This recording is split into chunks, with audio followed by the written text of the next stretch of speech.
This is the summary of the hidden life of trees, what they feel, how they communicate, discoveries from a secret world, summarized by Cellwave Audio and narrated by Callum. Disclaimer: this is an unofficial summary and analysis of The Hidden Life of Trees by Peter Wohlleben. It is not the original book and is not affiliated with or authorized by the author or publisher. This work is intended to provide key insights, analysis, and commentary for educational and informational purposes only. All names, trademarks, and references to the original content remain the property of their respective owners. Every effort has been made to ensure that this use is fair under Section 107 of the Copyright Act. Readers are encouraged to purchase the original book from the author or publisher for the full experience and context. Introduction. This book pulls back the curtain on that hidden life. It shows how trees care for their young, warn one another of danger, and balance competition with community. It reveals how roots connect into underground, wood-wide webs, where nutrients and messages flow from one trunk to another. It explains how forests create their own climates, pump water, and filter air, becoming not just homes for wildlife, but engineers of life on Earth. The aim is not only to share science, but also to reshape perspective. When we walk through a forest, we might see trunks and leaves. After these chapters, we see families, neighborhoods, and societies as complex as our own. By slowing down and paying attention, we glimpse the intelligence of ecosystems that have been refining survival strategies for millions of years. Understanding trees this way is not only fascinating, it is urgent. Forests worldwide face pressure from logging, climate change, and urban expansion. To protect them, we must first value them not just as commodities, but as living communities with roles far beyond economics. Each tree that falls is more than lost wood. It is the silencing of a voice in a chorus we barely understand. This companion work invites readers to walk into the forest with new eyes. It blends insights from science with storytelling, making the hidden visible and the ordinary extraordinary. More than a study of biology, it is an invitation to listen, to learn, and to respect. The forest is alive in ways we are only beginning to grasp. And once we know this, stepping into its shade will never feel the same again. Chapter 1. Friendships. When you walk through a forest, the first thing you notice is how many trees there are. They stand shoulder to shoulder, roots tangled underground, branches brushing against each other in the wind. To the casual eye, it looks like competition, each tree trying to grow taller and stronger than the rest. But Peter Wohlleben shows us something surprising. Forests are less like battlegrounds and more like neighborhoods, full of friendships, alliances, and support systems. Trees are social beings. They don't just grow side by side, they actively help each other. Scientists have discovered that trees share nutrients through their roots and underground fungal networks, nicknamed the Wood Wide Web. When one tree has more sugar from photosynthesis than it needs, it passes some along to a neighbor that's struggling in the shade. That neighbor, in turn, might return the favor later. It's like an unwritten rule of the forest. Look out for your own kind. One of the most touching examples comes from how older mother trees care for young saplings. A new seedling stuck under the dense canopy can't get enough sunlight to make food for itself. In most cases, it would wither away. But mother trees send sugars through their roots to keep the little one alive. Without this support, many young trees would never survive long enough to see the sun. Friendship in the forest can mean the difference between life and death. Even sick or damaged trees are not abandoned. Researchers have found old stumps, trees cut down centuries ago, that are still alive, their wood green and healthy. How? Their neighbors keep them on life support, feeding them through shared roots. From a human point of view, this looks like charity. From the forest's point of view, it may also be a strategy. A connected tree, even a stump, keeps the root network strong for everyone. This kind of cooperation works best when trees of the same species grow close together. Beech trees, for example, form particularly tight-knit communities. They manage their resources as if they have a joint bank account, distributing nutrients so no member falls too far behind. The result is a healthier forest overall. By contrast, when a tree is left isolated, say standing alone in a field, it grows faster at first, but is far more vulnerable to storms, pests, and drought. A tree's strength doesn't come from standing tall by itself. It comes from belonging to a community. Of course, not every tree friendship is perfect. Just like in human neighborhoods, there can be tension. Sometimes roots compete for water, or branches block each other's sunlight. But in a stable forest, cooperation usually outweighs competition. Trees seem to have learned that the group should thrive together, rather than for one individual to grow at the expense of the rest. What's remarkable is how much this mirrors human life. We often picture survival as a solo race. Get ahead, stand out, leave others behind. But the forest teaches a different lesson. Long-term survival depends on connection, generosity, and mutual support.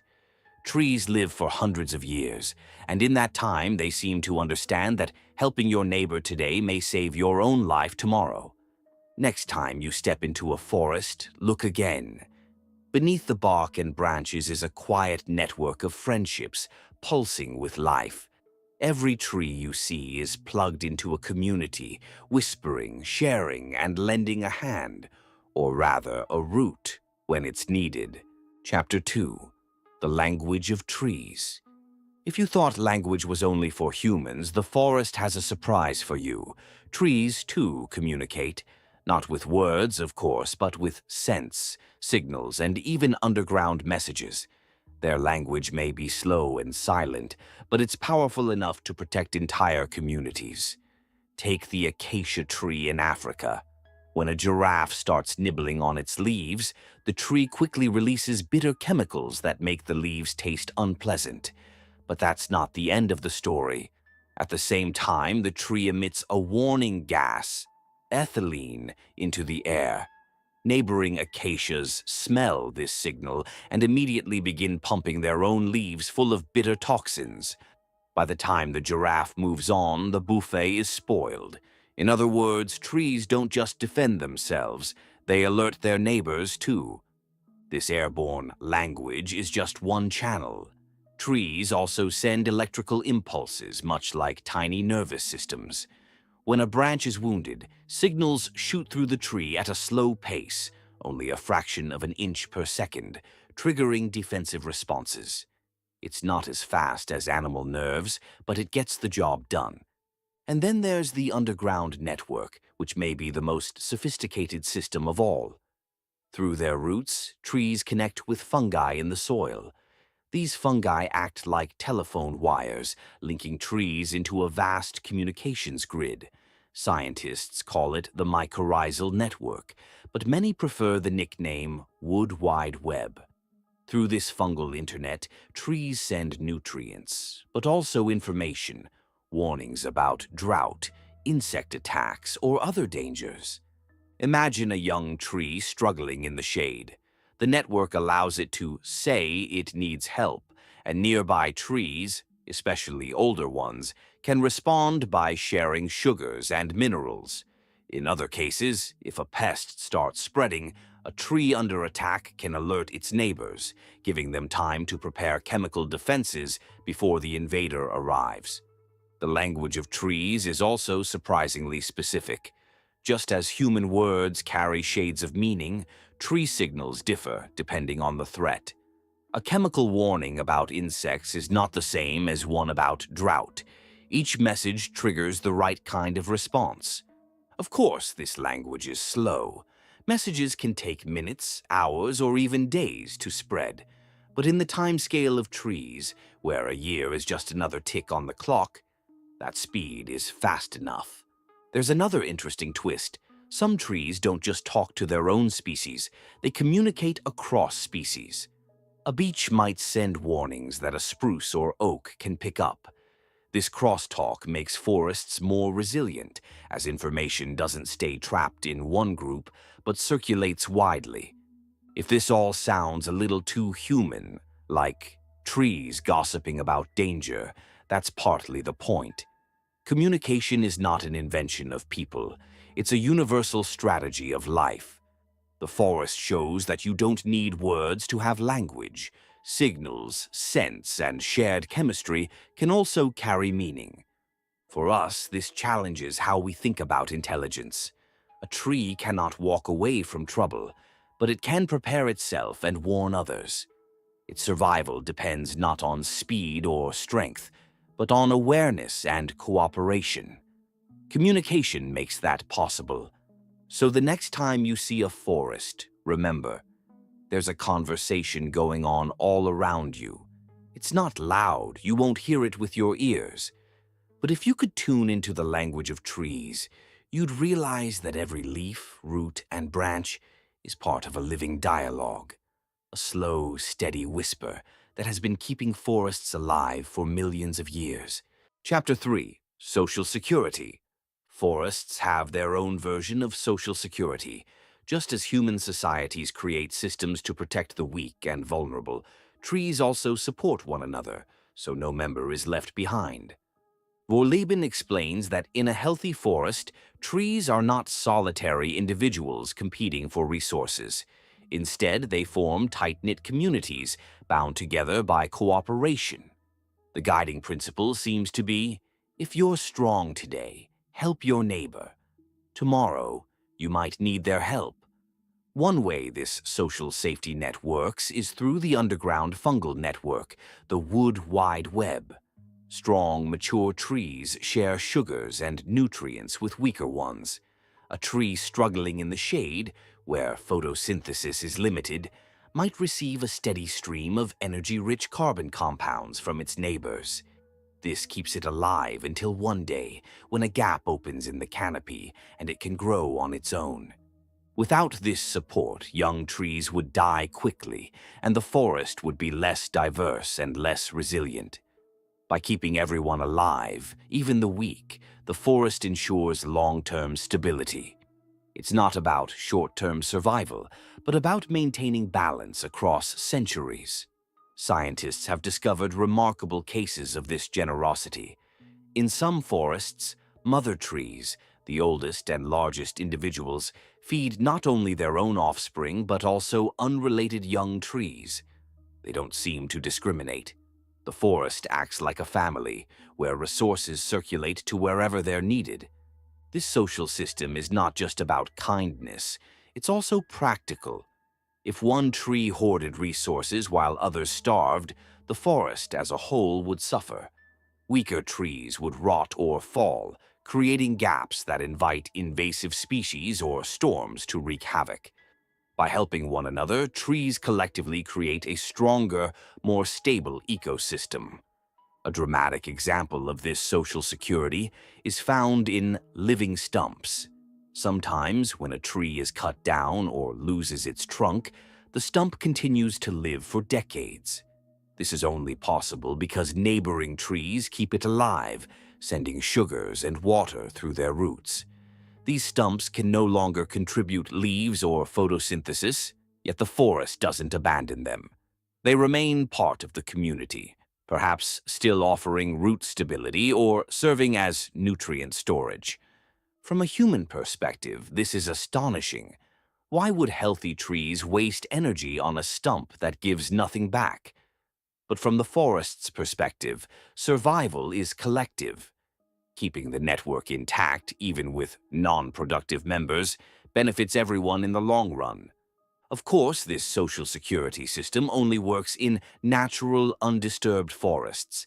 In commercial plantations, where trees are planted in rows, cut regularly, and lack diverse fungal networks, each tree is mostly on its own. There, competition rules. Trees grow fast, but they are also weaker, more vulnerable to disease and storms, because they lack the mutual support that wild forests provide. The lesson is simple but profound. In the natural world, cooperation is as important as competition. Forests thrive not because every tree is fighting for itself, but because they act as communities. For us, this is a mirror. Human societies often argue whether helping the weak is a waste or a necessity. The forest answers with clarity. Support systems make everyone stronger. In the long run, generosity isn't charity, it's a survival strategy. So, when you walk through a forest, look beyond the tall, proud trunks. Somewhere beneath your feet, sugars are flowing from one tree to another. Energy is shared. Lives are sustained. The forest is not just a collection of individuals, but a living society with its own version of social security. Chapter 4. Love. When we talk about love, we usually think of humans or animals. But in their own way, trees also have a love life, one that is quiet, seasonal, and surprisingly complex. Trees, like all living things, must reproduce. Some do this through flowers, others through cones, and their methods of ensuring the survival of their offspring are both fascinating and strategic. For most trees, reproduction begins with blossoms. Insects, birds, and the wind act as pollinators, transferring pollen from one tree to another. Without these couriers, many tree species would struggle to reproduce. Take beeches, for example. They release flowers only after decades of growth. Even then, they don't blossom every year. Instead, they time their flowering with the right weather conditions, ensuring that the effort of producing seeds is not wasted. Oaks, on the other hand, rely heavily on acorns, which animals like squirrels carry away and bury, sometimes forgetting them, allowing new trees to sprout. But here's the interesting twist. Trees don't produce seeds simply because they can. They strategize. In some years, they may produce a bumper crop of seeds, called a mast year, overwhelming animals with so much food that many seeds escape being eaten and get the chance to germinate. Other years, they may produce very little, essentially resting and saving their energy. This rhythm of feast and famine helps maintain balance in the forest. Tree love also involves patience. Unlike animals that reproduce quickly, many trees invest decades before they are mature enough to have offspring. It's almost as if they're saying, "No rush. We'll wait until we're strong enough to give our children the best chance."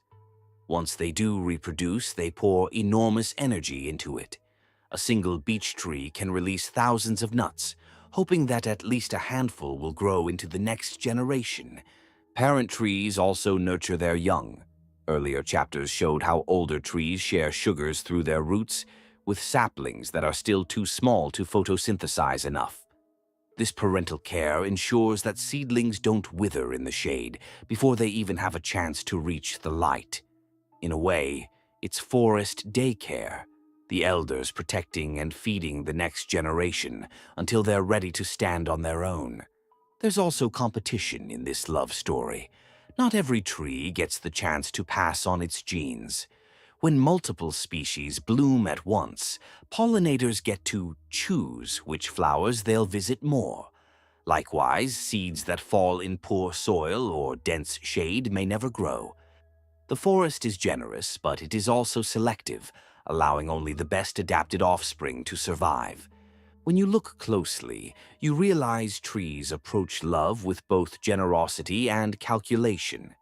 They invest heavily in their children, but they also hedge their bets, producing far more seeds than will ever grow. And through their support networks, they give their young every possible advantage in the early years of life. So while trees don't hold hands or write poems, their version of love is no less moving. It's a patient, long-term commitment to ensuring life goes on.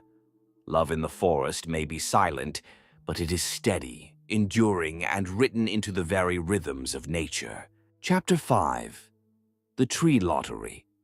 Life in the forest can sometimes feel like a lottery, and trees are the players. Success doesn't just depend on effort or strength. Chance plays a huge role in determining which seeds grow into towering giants and which never make it past their first season.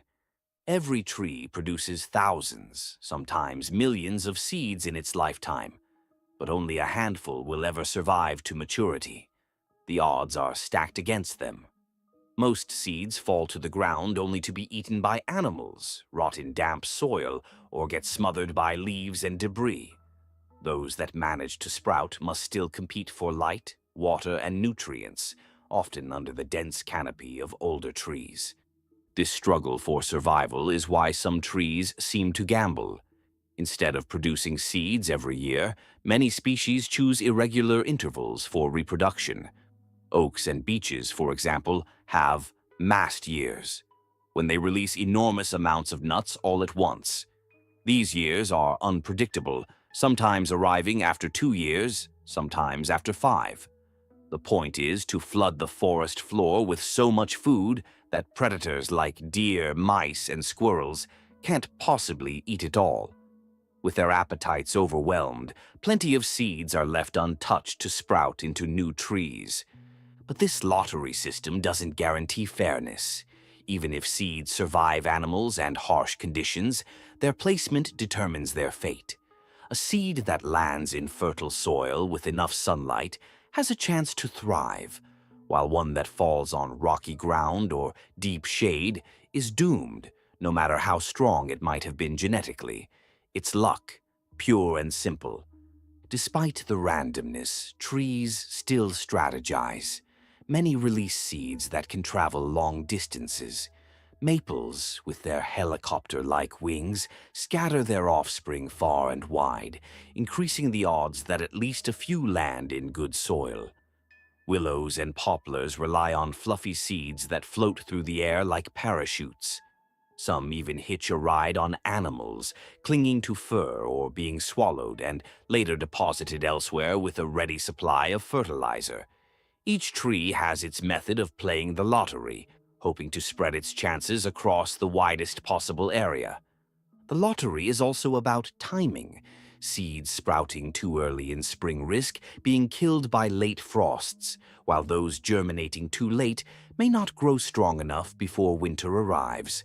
Some seeds even stay dormant for years, waiting for the right moment, a gap in the canopy, the right rainfall, or a fire that clears space. Patience becomes another survival tactic. Yet, while chance is unavoidable, the community of trees helps shift the odds. Older trees often support saplings through shared roots, providing sugars and nutrients during their fragile years. Without this support system, even the luckiest seedling might not survive. The forest, in this sense, balances the randomness of chance with the steadiness of cooperation. For humans, it's easy to see parallels. Life is rarely a straight path of effort leading to reward. Circumstance, timing, and sheer luck shape outcomes as much as determination does. Like trees, people can prepare, strategize, and spread their chances, but they cannot control everything. So, the forest reminds us, survival is partly skill, partly community, and partly lottery. Every tall oak or beech standing today is not just strong, it is lucky. Behind each giant is a history of seeds that didn't make it, chances that failed, and a few rolls of nature's dice that came out just right. Chapter 6. Slowly does it.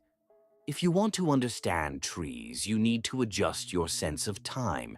Trees live at a pace that makes humans look frantic. Their slowness is not a weakness, it's a survival strategy. Wohlleben points out that in the forest, slow growth often means strong growth.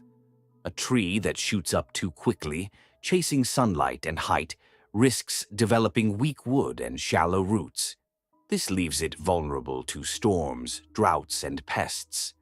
On the other hand, a tree that grows patiently builds dense, sturdy wood and deep root systems that can support it for centuries. Beeches are a great example. In their early years, they grow only a few inches annually, content to linger in the shade of taller neighbors. While impatient species might rush upward, beeches wait. Decades may pass before they finally rise into the canopy.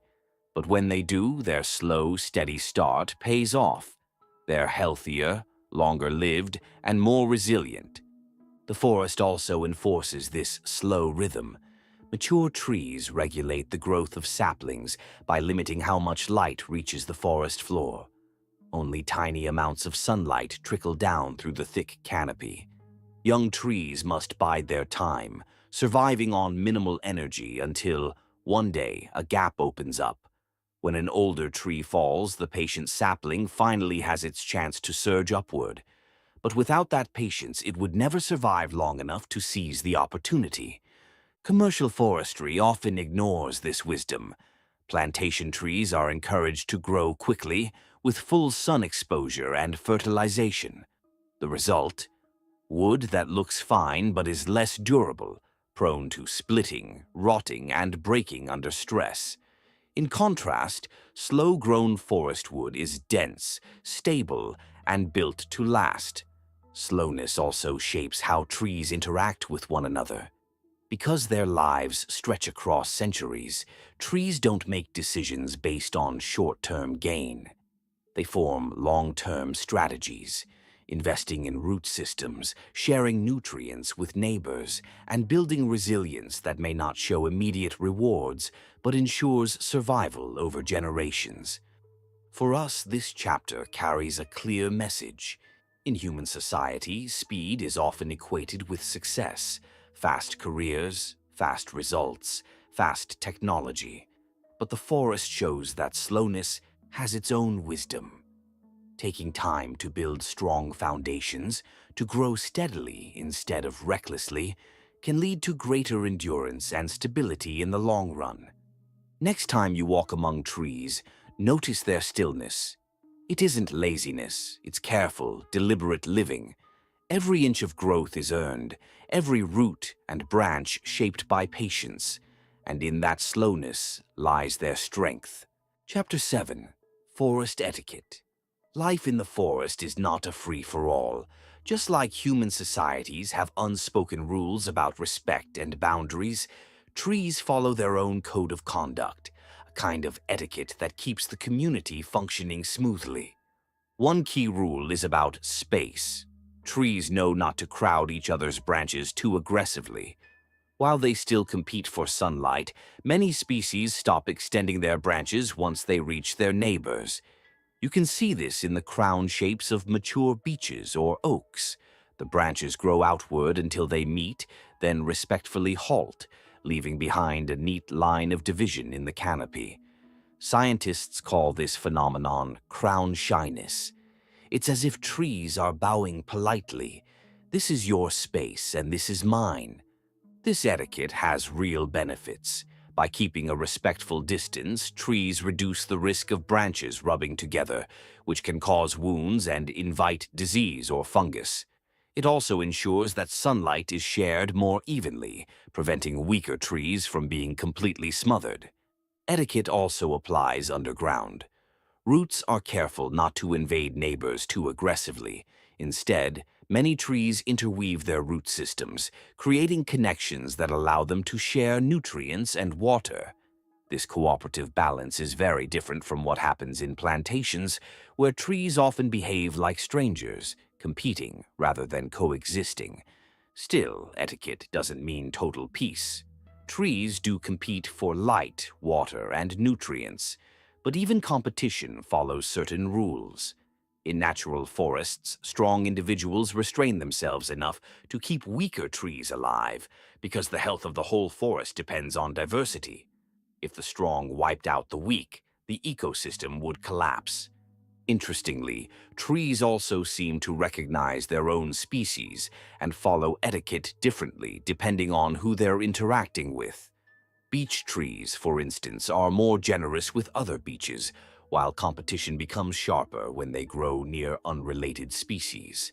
It's not so different from how humans often treat family with more patience than strangers. This chapter highlights that forest life isn't chaotic. It's governed by quiet manners that ensure survival for everyone. Trees may not shake hands or bow, but their growth patterns, crown shapes, and root systems are all forms of politeness that make long-term coexistence possible. When you walk through a forest, look up at the canopy.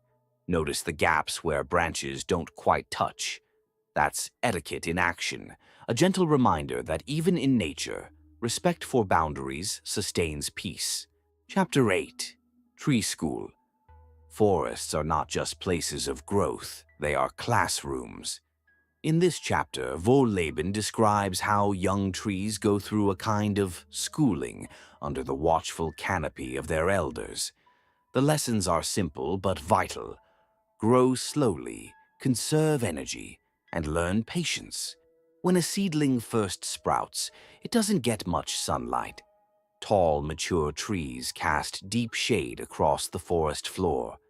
This isn't an accident, it's part of the education system. By limiting the amount of light that reaches young trees, the elders force them to grow slowly. Quick growth in the shade would only lead to weakness and eventual collapse. Instead, the sapling learns discipline. With limited resources, it builds a strong, sturdy structure that will serve it for centuries to come. Beeches are a classic example of this slow schooling. A young beech may spend as long as 80 to 100 years waiting in the shadows before it gets its chance to rise. It looks like wasted time from a human perspective, but in tree terms, it's training. The long wait builds resilience and teaches the sapling how to survive on minimal energy. Occasionally, a young tree tries to cheat. If a gap of sunlight opens, it may surge upward too quickly. At first, it looks like success, fast growth, tall stature. But in reality, the tree is unprepared. Its wood is weaker, its root system shallow, and its chances of surviving storms or droughts much lower. In the long run, these impatient students rarely live as long as their disciplined peers. The canopy functions as both teacher and gatekeeper. By allowing only a trickle of light through, it ensures that only the patient and the persistent survive. And when an elder finally dies and falls, the carefully trained saplings are ready to step into the light and grow into strong, healthy trees. The forest also teaches young trees how to be part of the community. Through root networks and fungal connections, older trees pass along nutrients to seedlings. This isn't just charity, it's part of the schooling. The young trees learn that survival is not an individual task, but a collective one. By being fed and supported, they are gradually woven into the larger system of give and take that sustains the forest. What's fascinating is that this process mirrors human education in surprising ways. Just as children are guided by parents and teachers, saplings are shaped by the conditions created by older trees. Just as discipline and patience lead to long-term success in people, trees also benefit from restraint and gradual growth. And just as students are prepared for the future they cannot yet see, saplings are trained for a day when the canopy finally opens and sunlight pours in. Forestry often disrupts this schooling system. In plantations, saplings are exposed to full sunlight from the start. They grow quickly, producing wood in just a few decades. But these trees are weaker, less durable, and more vulnerable to disease and storms. By skipping school, they miss the slow lessons that natural forests provide. So, tree school is not optional. It's a fundamental part of becoming a forest giant. Every towering oak, beech, or spruce you see today was once a tiny seedling, carefully trained by shade, patience, and community. Without this hidden classroom, the forest would not have the strength and balance that allow it to endure for centuries. When you walk in the woods, remember that you are in the middle of a schoolyard. Every sapling is a student, every towering tree a teacher, and every patch of shade a lesson in patience. The forest has been running this quiet classroom for millions of years. long before humans ever built their first schools. Chapter 9.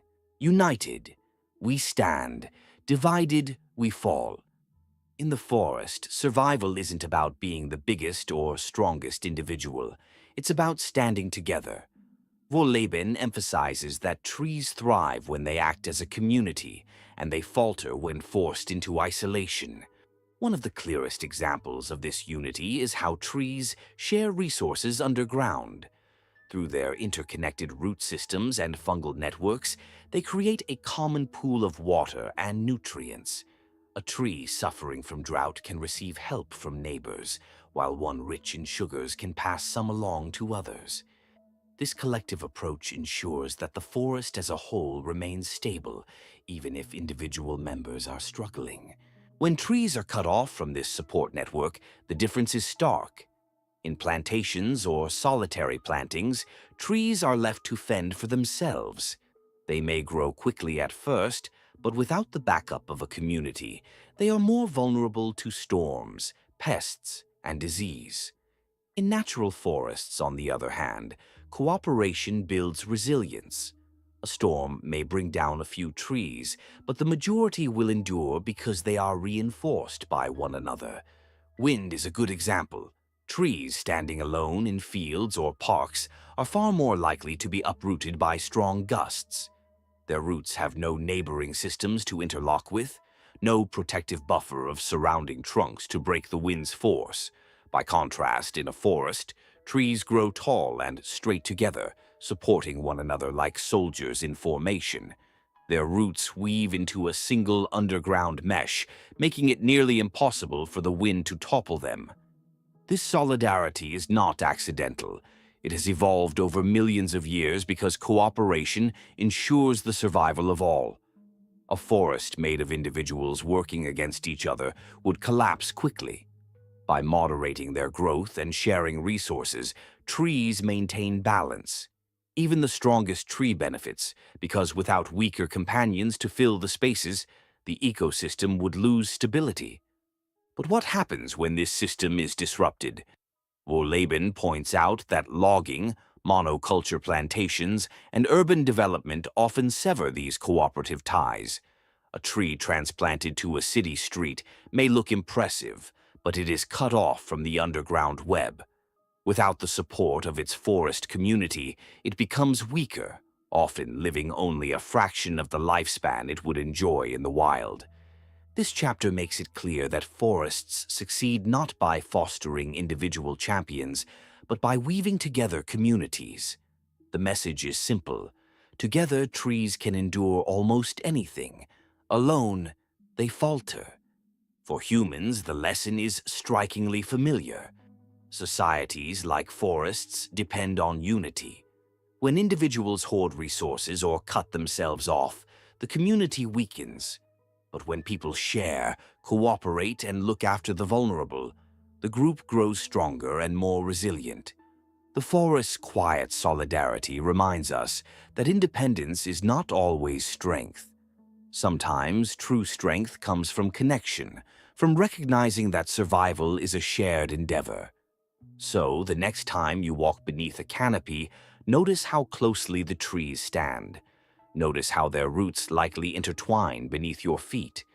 They are living proof that standing together creates stability that no storm can easily break. Chapter 10. The Mysteries of Moving Water. If food is important to trees, water is essential. Without it, photosynthesis halts, leaves wither, and life ends. But here's the real mystery. How do trees, some standing more than 300 feet tall, move water from their roots all the way to their highest leaves? Wohlleben explains that the process is nothing short of extraordinary. At the base of it lies capillary action and the cohesive power of water molecules.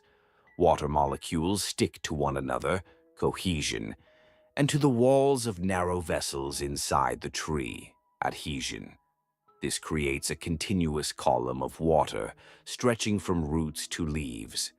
When a leaf releases water vapor through tiny pores in a process called transpiration, it pulls on this column like a straw, drawing more water upward. It sounds simple, but the physics are staggering. Some redwoods in California move water over 300 feet, something no pump designed by humans could achieve without mechanical help. And the system is delicate. If an air bubble forms in the water column, a phenomenon called cavitation, it can break the chain and block transport. Trees have evolved strategies to minimize this risk, including narrow vessels in species prone to drought.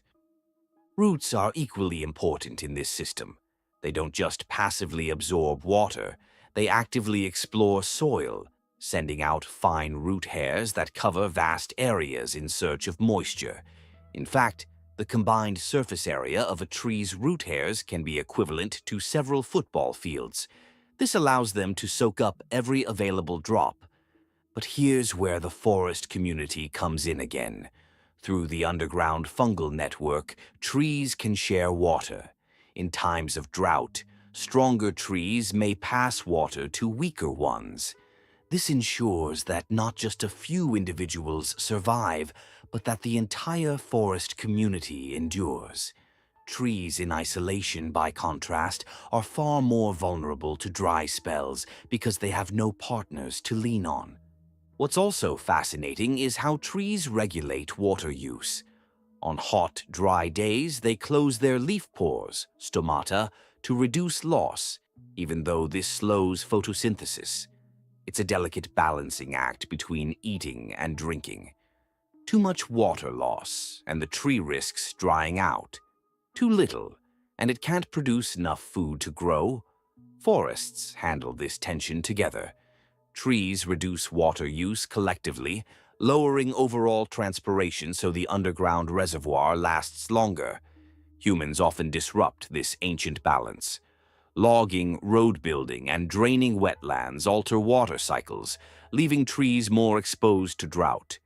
Plantations, where trees are planted in uniform rows, don't manage water as efficiently as natural forests. Without diversity and interconnected root systems, water distribution becomes uneven, and the entire stand weakens. What makes this chapter so compelling is that it reveals how trees have solved an engineering puzzle that continues to inspire scientists. The silent pumping of water up a living column is not powered by mechanical energy, but by the cooperation of physics, chemistry, and biology. It's a reminder that nature often accomplishes what seems impossible, slowly, quietly, and effectively. For us, the lesson is twofold. First, there's wonder in realizing that every leaf you see is supported by an invisible current flowing hundreds of feet upward. Second, there's wisdom in how forests manage scarcity through patience, cooperation, and careful regulation. Next time you stand under a tall tree on a hot summer day, imagine the hidden rivers running up its trunk, drop by drop, leaf by leaf. It's a miracle of movement, a silent flow that keeps the forest alive. Chapter 11. Trees aging gracefully. If humans fear aging, trees embrace it. Their old age is not a decline, but a stage of life that serves both themselves and the entire forest. Wohlleben paints a picture of aging trees not as dying relics, but as wise elders, carrying centuries of experience and contributing to the ecosystem in ways only time allows. Unlike many animals, trees do not have a set biological end date. As long as they remain healthy and avoid catastrophe, they can live for hundreds, sometimes thousands, of years. Their aging is slow, deliberate, and graceful. The key is their ability to compartmentalize damage. When a branch is injured or fungus enters, the tree isolates the affected area, walling it off with chemical barriers and new growth. This keeps the problem contained while the rest of the tree continues to thrive. Old trees may look weathered on the outside, cracked bark, hollow trunks, twisted branches, but these features are often signs of adaptation rather than weakness. A hollow trunk, for example, may seem like decay, but it actually reduces weight, making the tree less likely to fall in storms. Thick bark develops over centuries, offering strong protection against fire, insects, and fungi. Aging trees also play a vital role as providers. Their wide crowns and deep root systems make them superb at capturing sunlight and water, which they can then share with younger trees through underground networks. They are the sugar banks of the forest, storing energy and distributing it when times are tough.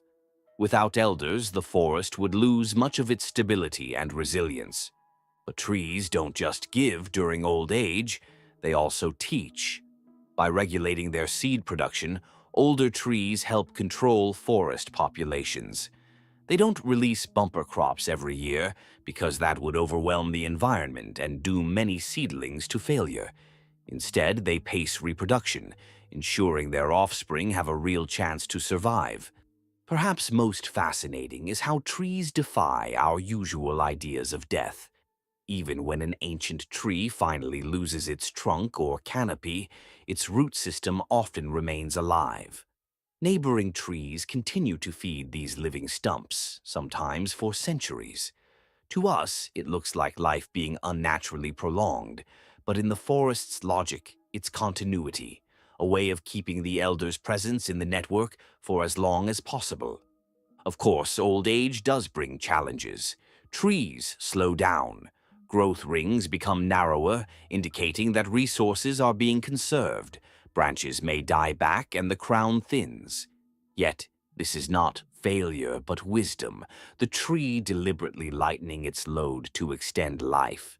Instead of burning out, it eases into its final centuries with remarkable grace. For humans, the contrast is striking. We often see aging as decline, something to resist or hide. Trees remind us that aging can mean contribution, resilience, and quiet strength. They show that longevity is not about clinging to youth, but about adapting, sharing, and continuing to nurture life even in later years. Next time you see an ancient oak or beech, don't think of it as an old, tired tree. Think of it as a library of survival, a guardian that has weathered storms, pests, and droughts for centuries. Its scars are not flaws, but stories. Its stillness is not weakness, but wisdom. Chapter 12. Mighty Oak or Mighty Wimp. Few trees are as celebrated as the oak. It has long been a symbol of strength, endurance, and majesty. Its massive trunk, spreading crown, and centuries-long lifespan make it the hero of folklore and a favorite in human imagination. But in the forest, oaks are not always the mighty rulers they appear to be. Their reputation as invincible giants is far more complicated. Oaks are pioneers in some landscapes. When open fields or disturbed ground need colonizing, oak seedlings are among the first to take root. Their sturdy acorns, carried and buried by jays, squirrels, and other animals, give them an advantage. In the right conditions, oaks can dominate. Their thick bark resists fire, their hardwood is dense and strong, and their lifespan can stretch across many centuries. No wonder humans have long admired them as emblems of durability. But oak strength comes with hidden weaknesses. Unlike beeches, which thrive in shady, closed forests, oaks prefer open spaces and sunlight. As forests mature and close their canopies, oaks often lose ground. Shade-tolerant species crowd them out, making oaks less competitive in dense, undisturbed woods. This is why so many great oaks we see today grow in meadows, fields, or on forest edges, places where they aren't pressed too tightly by neighbors. Another challenge lies in their reproductive strategy.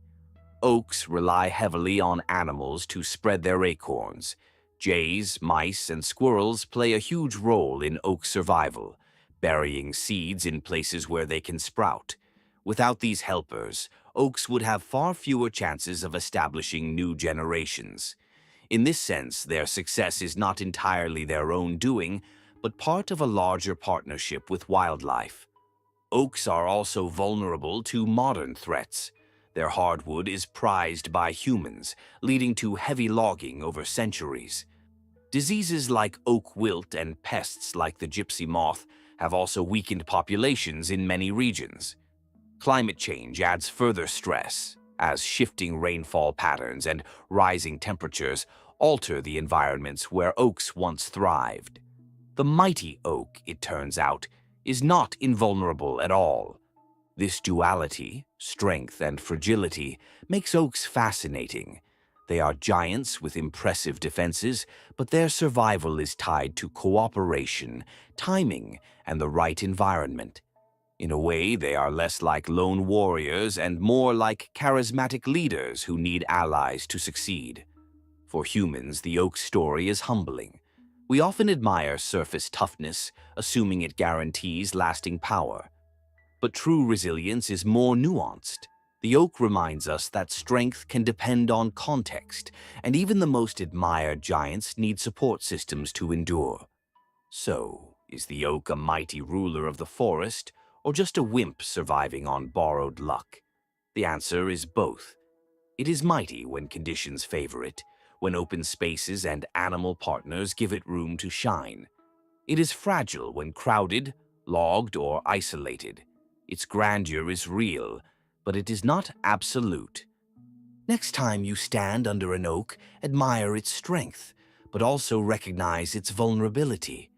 Its story is not just about domination, but about dependence, a balance of power, partnership, and chance. And perhaps that makes the oak's life even more remarkable. It shows that even giants need help. Chapter 13. Specialists. Not all trees can thrive everywhere. Each species has its own strengths, weaknesses, and preferences, which make it a specialist in their ecological niche. Rather than competing on the same terms, they carve out unique roles in the forest, ensuring that multiple species can coexist without wiping each other out. Take birches, for example. They are classic pioneers. When land is disturbed, after logging, storms, or fire, birches are often among the first to appear. Their seeds are light and windborne, traveling great distances to colonize bare soil. They grow quickly, taking advantage of open sunlight, but their lives are short. Within decades, they decline, making room for longer-lived species like beeches and oaks. Their specialization is speed, a fast but temporary presence. Other species take the opposite path. Beeches are shade specialists. Their seedlings can survive for decades in deep shadow, patiently waiting for a canopy gap to appear. This strategy makes them excellent competitors in mature forests, but it also means they struggle in open fields or exposed conditions. Then there are water specialists. Alders, for instance, thrive in wet, boggy soil that would drown other trees.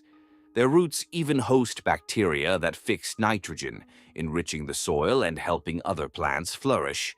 Willows, too, excel along rivers and wetlands, where their fast growth stabilizes banks against erosion. Some species adapt to fire. Pines with thick bark or cones that only open with heat have evolved to not just survive flames, but use them as part of reproduction. Their specialization allows them to dominate landscapes where fire is common.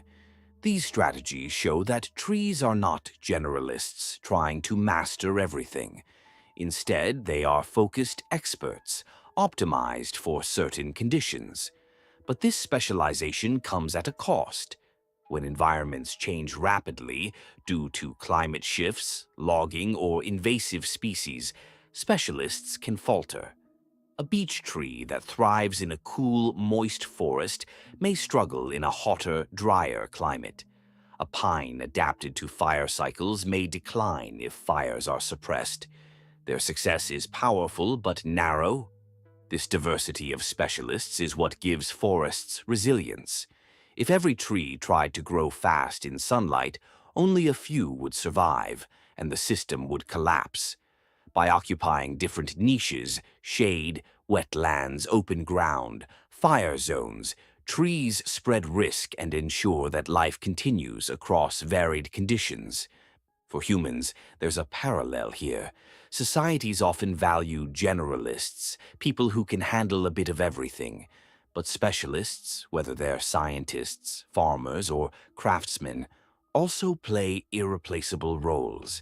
Their depth of knowledge and adaptation make communities stronger, even though they may seem vulnerable outside their chosen niche. The forest teaches that strength doesn't always come from being broad or flexible. Sometimes it comes from being precise, deeply tuned to a particular role. Specialists remind us that ecosystems thrive not by uniformity but by difference. And that's the real point. Forests are mosaics, not monocultures. Specialists make the pieces fit. Without them, the picture falls apart. Chapter 14, Tree or Not Tree. At first glance, defining a tree seems simple, a tall plant with a trunk, branches, and leaves. But the deeper you look, the blurrier the line becomes. What exactly makes a tree a tree? Some species push the definition. Take dwarf willows in the Arctic. These trees often grow only a few inches high, hugging the ground against icy winds. They have woody stems, roots, and leaves, all the features of trees, but they look more like small shrubs. Does their size disqualify them? Or does the woody structure make them count? Then there are plants like giant grasses, such as bamboo. They tower high, grow fast, and form forests, yet technically they are grasses, not trees. Their stems are hollow, and they don't have the same kind of wood. Still, they fulfill many of the ecological roles we expect from trees: shade, habitat, and carbon storage. So, are they tree enough? The question also extends to palm trees. Palms rise tall, with crowns of leaves, and look every bit like trees. But botanically, they're closer to grasses than oaks or maples. Their trunks don't have annual growth rings, and they lack the vascular system that most trees use to transport water. By strict definition, they aren't real trees, though in everyday language we call them that, without hesitation. Why does this matter? Because definitions shape how we study, protect, and relate to these plants. If bamboo or palms are dismissed as not trees, their ecological importance might be overlooked. Yet they provide shelter, food, and stability in many ecosystems, roles indistinguishable from those of traditional trees. Wohlleben suggests that the very idea of a tree is as much cultural as it is biological. Humans decide where to draw the boundary, often guided by appearances rather than strict science. If it looks like a tree, we treat it like one. If it doesn't, even if it has all the right structures, we may hesitate. Nature, meanwhile, doesn't bother with such categories. It simply produces life in a spectrum of forms. This chapter is less about answering the question than about appreciating the mystery. Tree is a label, a human shortcut. In reality, the plant kingdom is far too complex to fit neatly into our categories. What we call trees are just one expression of woody plants, and even within that group, the diversity is staggering. The lesson here is that nature resists our tidy boxes. Forests are filled with forms that bend rules, break definitions, and remind us that life is fluid. Whether it's a palm in the tropics, a dwarf willow in the Arctic, or bamboo swaying in Asia, the line between tree and not tree is thinner than we think. Chapter 15. In the realm of darkness. Beneath the forest floor lies a hidden kingdom. No sunlight filters here, no birdsong reaches this deep.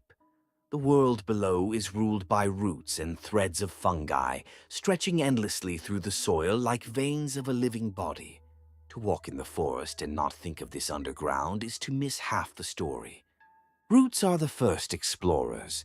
They move slowly, pushing through soil grain by grain, guided by moisture and nutrients. Each root tip is capped with cells that sense the world ahead, where water lies, where obstacles wait, where another root already occupies space. Some grow thick and woody, anchoring the tree, while countless others remain hair-fine, delicate as strands of silk. It is these fine roots that do most of the work, absorbing water and minerals. But roots are not alone here. Wrapped around them and woven between them are fungal threads so thin they are invisible to the naked eye. Together they form vast underground webs called mycorrhizal networks. Through these threads, trees and fungi trade, sugars from the tree in exchange for water and minerals gathered by the fungus. The exchange is so efficient that a tree with fungal partners can absorb far more than one working alone. In this realm of darkness, communication flows as well. Electrical impulses travel along roots. Chemical signals seep into soil. A beech tree sensing drought may send distress signals underground, prompting its neighbors to reduce water use. A mother tree may direct sugars toward her seedlings, hidden beneath the shade, giving them a chance to survive. It is not always peaceful. Roots compete fiercely for territory, releasing toxins to drive away rivals or blocking others from reaching rich patches of soil. Some trees cheat, taking more from the fungal network than they give. Others cut off connections to competitors entirely. The realm of darkness is cooperation and competition intertwined, each invisible struggle shaping the forest above. Stranger still are the stumps. Trees long felled or broken sometimes remain alive, fed through their roots by neighbors. Their trunks may be hollow, their bark ragged, yet their roots still pulse with life. To stumble upon one is to realize that death in the forest is not always final. Beneath the surface, bonds remain, and the living sustain the remnants of the fallen. This underground world is ancient, older than human memory. Roots and fungi have been linked for more than 400 million years, long before forests as we know them existed. What we walk on as soil is not lifeless dirt, but a bustling, breathing web of organisms. Every handful teems with bacteria, insects, worms, and fungi, all part of the forest's foundation. And yet, this realm is fragile. Logging and machinery crush soil, severing networks that took centuries to form. Plantations, with their uniform rows and shallow roots, lack the dense underground connections of wild forests. When the networks collapse, the forest above grows weaker, less able to endure storms or drought. To stand in a forest is to stand in a hidden city. The trees above are only half the story. The real negotiations, alliances, and rivalries hum beneath your feet. No sunlight, no leaves, no birds, only the silent traffic of roots and fungi. The forest may look like it belongs to the sky, but its true empire thrives in the dark. Chapter 16: Carbon Dioxide Vacuums. Step into a forest on a summer morning, and the air feels cleaner, fresher, easier to breathe. That sensation is not imagination. Trees are constantly pulling carbon dioxide out of the air, running it through their green machinery, and transforming it into life. Each leaf is a small pump. Tiny pores open, letting in carbon dioxide molecules. Inside, sunlight powers photosynthesis, breaking carbon apart from oxygen. The oxygen drifts back into the air, the part we inhale, while the carbon becomes food. Sugars, starches, and cellulose are built from it. With every breath of wind through the canopy, millions of these conversions are happening at once. Multiply that by thousands of trees in a forest, and the effect is staggering. A single mature beech can lock away several tons of carbon during its lifetime. An old-growth forest is not just a collection of trees, but a vast carbon reservoir. Carbon is stored in trunks, roots, branches, leaves, and even in the soil as fallen material breaks down. This is why forests are called carbon sinks. They don't just breathe for themselves, they stabilize the atmosphere for the whole planet. The system, however, depends on time. Young trees grow quickly, absorbing carbon at a fast pace, but they store only small amounts because their trunks and roots are still slim. Older trees, though slower in growth, act like enormous banks. They have absorbed carbon for centuries, locking it away in thick wood that resists decay. Forests dominated by old giants, therefore, hold far more carbon than plantations filled with young, fast-growing trees. When humans cut down an old forest, that stored carbon doesn't stay locked away. Wood that becomes paper or firewood releases its carbon back into the air almost immediately. Even timber used for construction eventually breaks down or burns, sending carbon skyward again. Logging doesn't just remove trees, it empties the vault. The underground plays a role here too. Roots release sugars into the soil, feeding fungi and microbes that, in turn, trap carbon underground. Healthy, undisturbed soils can hold as much carbon as the forest standing above them. But when soil is compacted by heavy machinery or stripped bare, this hidden storehouse leaks its contents into the atmosphere. Forests, then, are not just scenery. They are active climate engines, working silently day and night. Each trunk is a column of captured air. Each fallen log on the ground is a slow-release valve. The forest floor itself is a ledger, balancing deposits and withdrawals of carbon. There is a catch. Forests are not perfect vacuums. They absorb, but they also breathe out. At night, when photosynthesis stops, trees release carbon dioxide as part of their metabolism. Decomposers in the soil release even more as they break down dead wood and leaves. The balance depends on whether the forest is intact. In untouched old-growth forests, absorption outweighs release. In damaged or fragmented ones, the scale tips the other way. For humans, the lesson is straightforward. Protecting forests is not just about saving trees for their beauty or biodiversity. It is about stabilizing the very air we breathe. Each acre of intact forest is a working machine pulling carbon from the sky. Each acre destroyed is a vacuum switched into reverse. Stand under a tree and you are standing inside a carbon factory. No smoke, no noise, no gears, just green leaves and quiet chemistry. The forest doesn't ask permission, doesn't wait for debate. It simply works. Chapter 17. Woody Climate Control.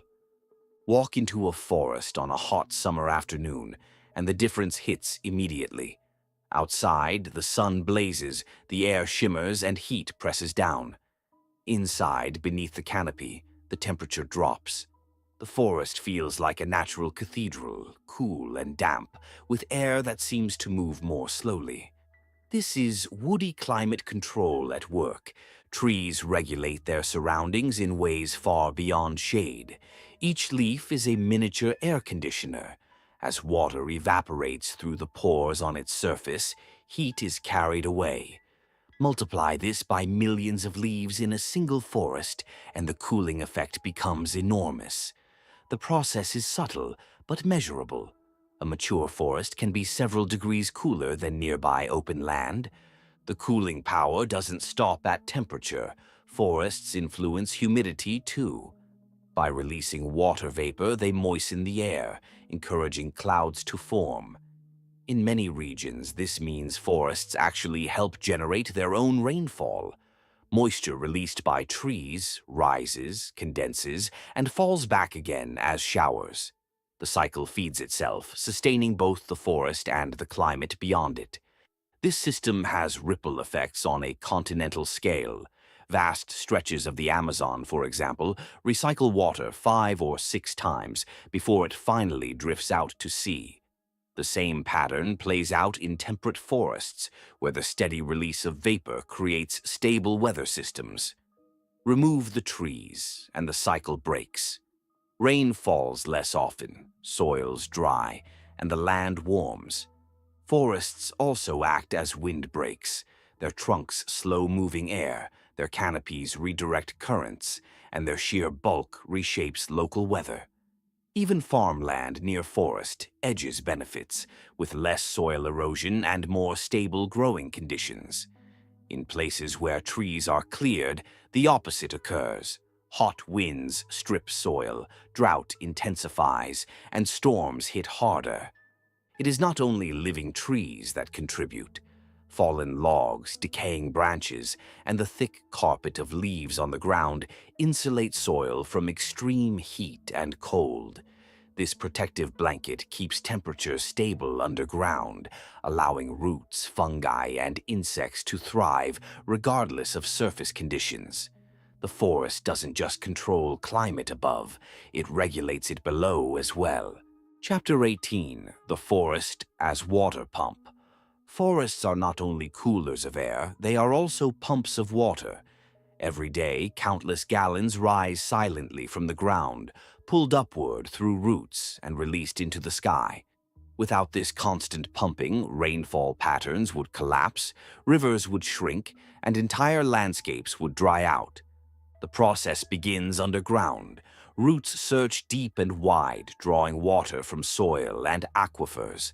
Fine root hairs absorb tiny droplets, which then travel upward through narrow vessels in the trunk. The system depends on cohesion. Water molecules stick to one another, forming an unbroken chain from the deepest roots to the highest leaves. When a leaf loses water vapor through transpiration, it tugs on that chain, pulling more upward. The scale is enormous. A single large tree can release hundreds of liters of water into the air in one day. Multiply that by a forest of thousands, and the atmosphere above becomes saturated with moisture. This vapor doesn't simply disappear, it forms clouds, moderates temperatures, and eventually returns as rain. Forests, then, don't just use water, they recycle it. Rain falls, trees absorb it, and then release it skyward again, creating a cycle that keeps local climates stable. In large forests like the Amazon or the Congo Basin, this pumping system influences rainfall far beyond the forest's borders. Moisture released here drifts across continents, feeding farms, cities, and rivers hundreds of miles away. Deforestation breaks this cycle. When trees are removed, less water vapor enters the air.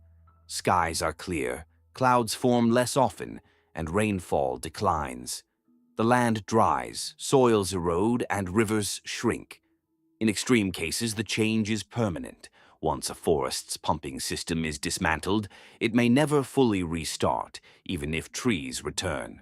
The pump also works in reverse. By shading the ground and cooling the air, forests slow evaporation from soil and streams, conserving water. They act as regulators, making sure that moisture is not lost too quickly. Even in dry spells, shaded soils beneath intact forests hold water longer than bare land. Some trees push this ability to extremes. Deep-rooted species tap groundwater reserves far below the surface, drawing from sources that grasses and shrubs can't reach. Chapter 19: Yours or Mine. Forests may look like peaceful gatherings of trees, but beneath the calm lies constant negotiation over space, light, and resources. Every tree has the same basic needs: sunlight, water, and nutrients.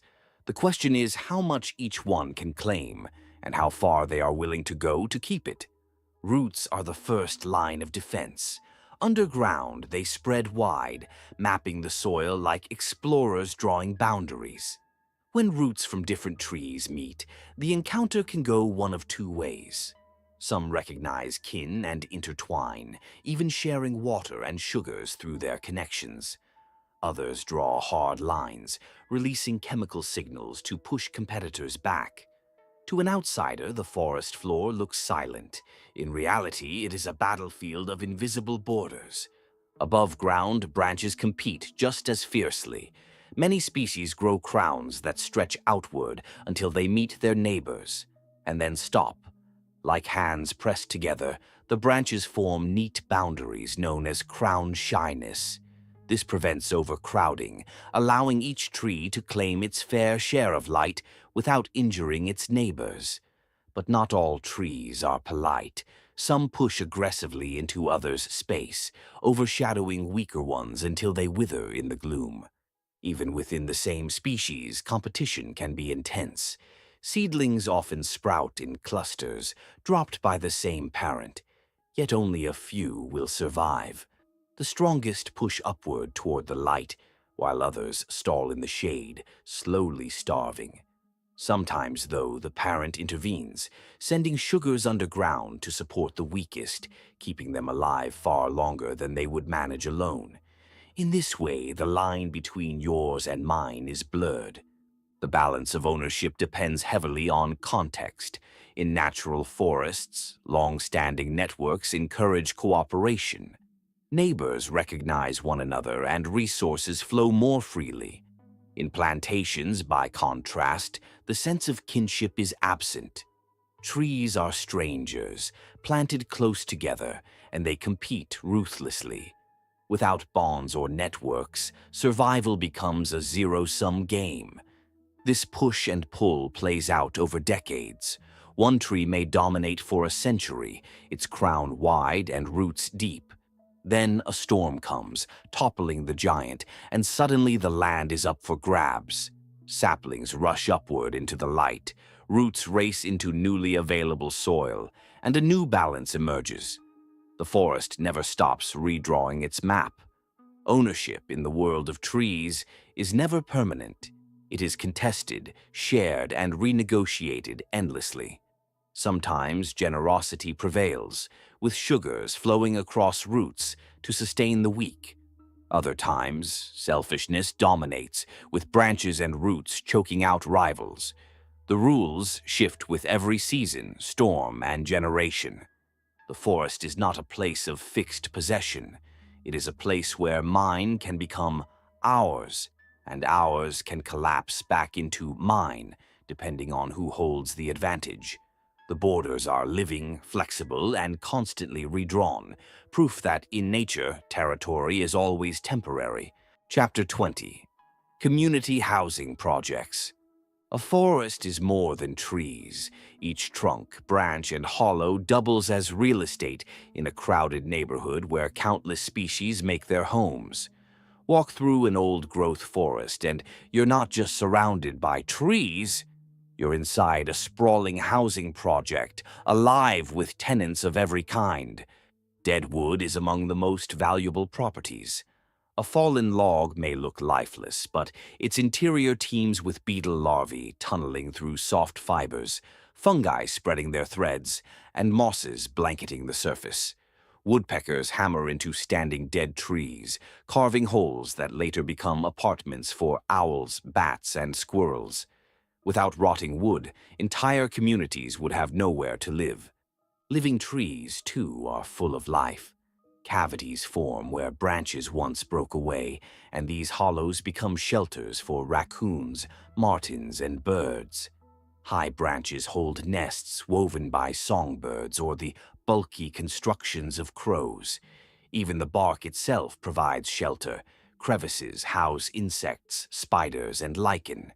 A single mature tree can support hundreds of species at once, each carving out its niche. The forest floor offers another layer of housing. Layers of fallen leaves create a moist blanket where amphibians hide, insects burrow, and fungi thrive. Underground, roots provide tunnels and corridors for mice, voles, and snakes. Every centimeter of soil is bustling with tenants too small to see, from bacteria to mites, all playing their part in recycling nutrients. Not all residents stay long. Some are seasonal visitors, like migratory birds nesting in summer. Others use tree homes temporarily. Bees building a hive in a hollow, then abandoning it, leaving the space for bats. The turnover ensures that housing is rarely vacant for long. The size of a forest determines its capacity as a housing project.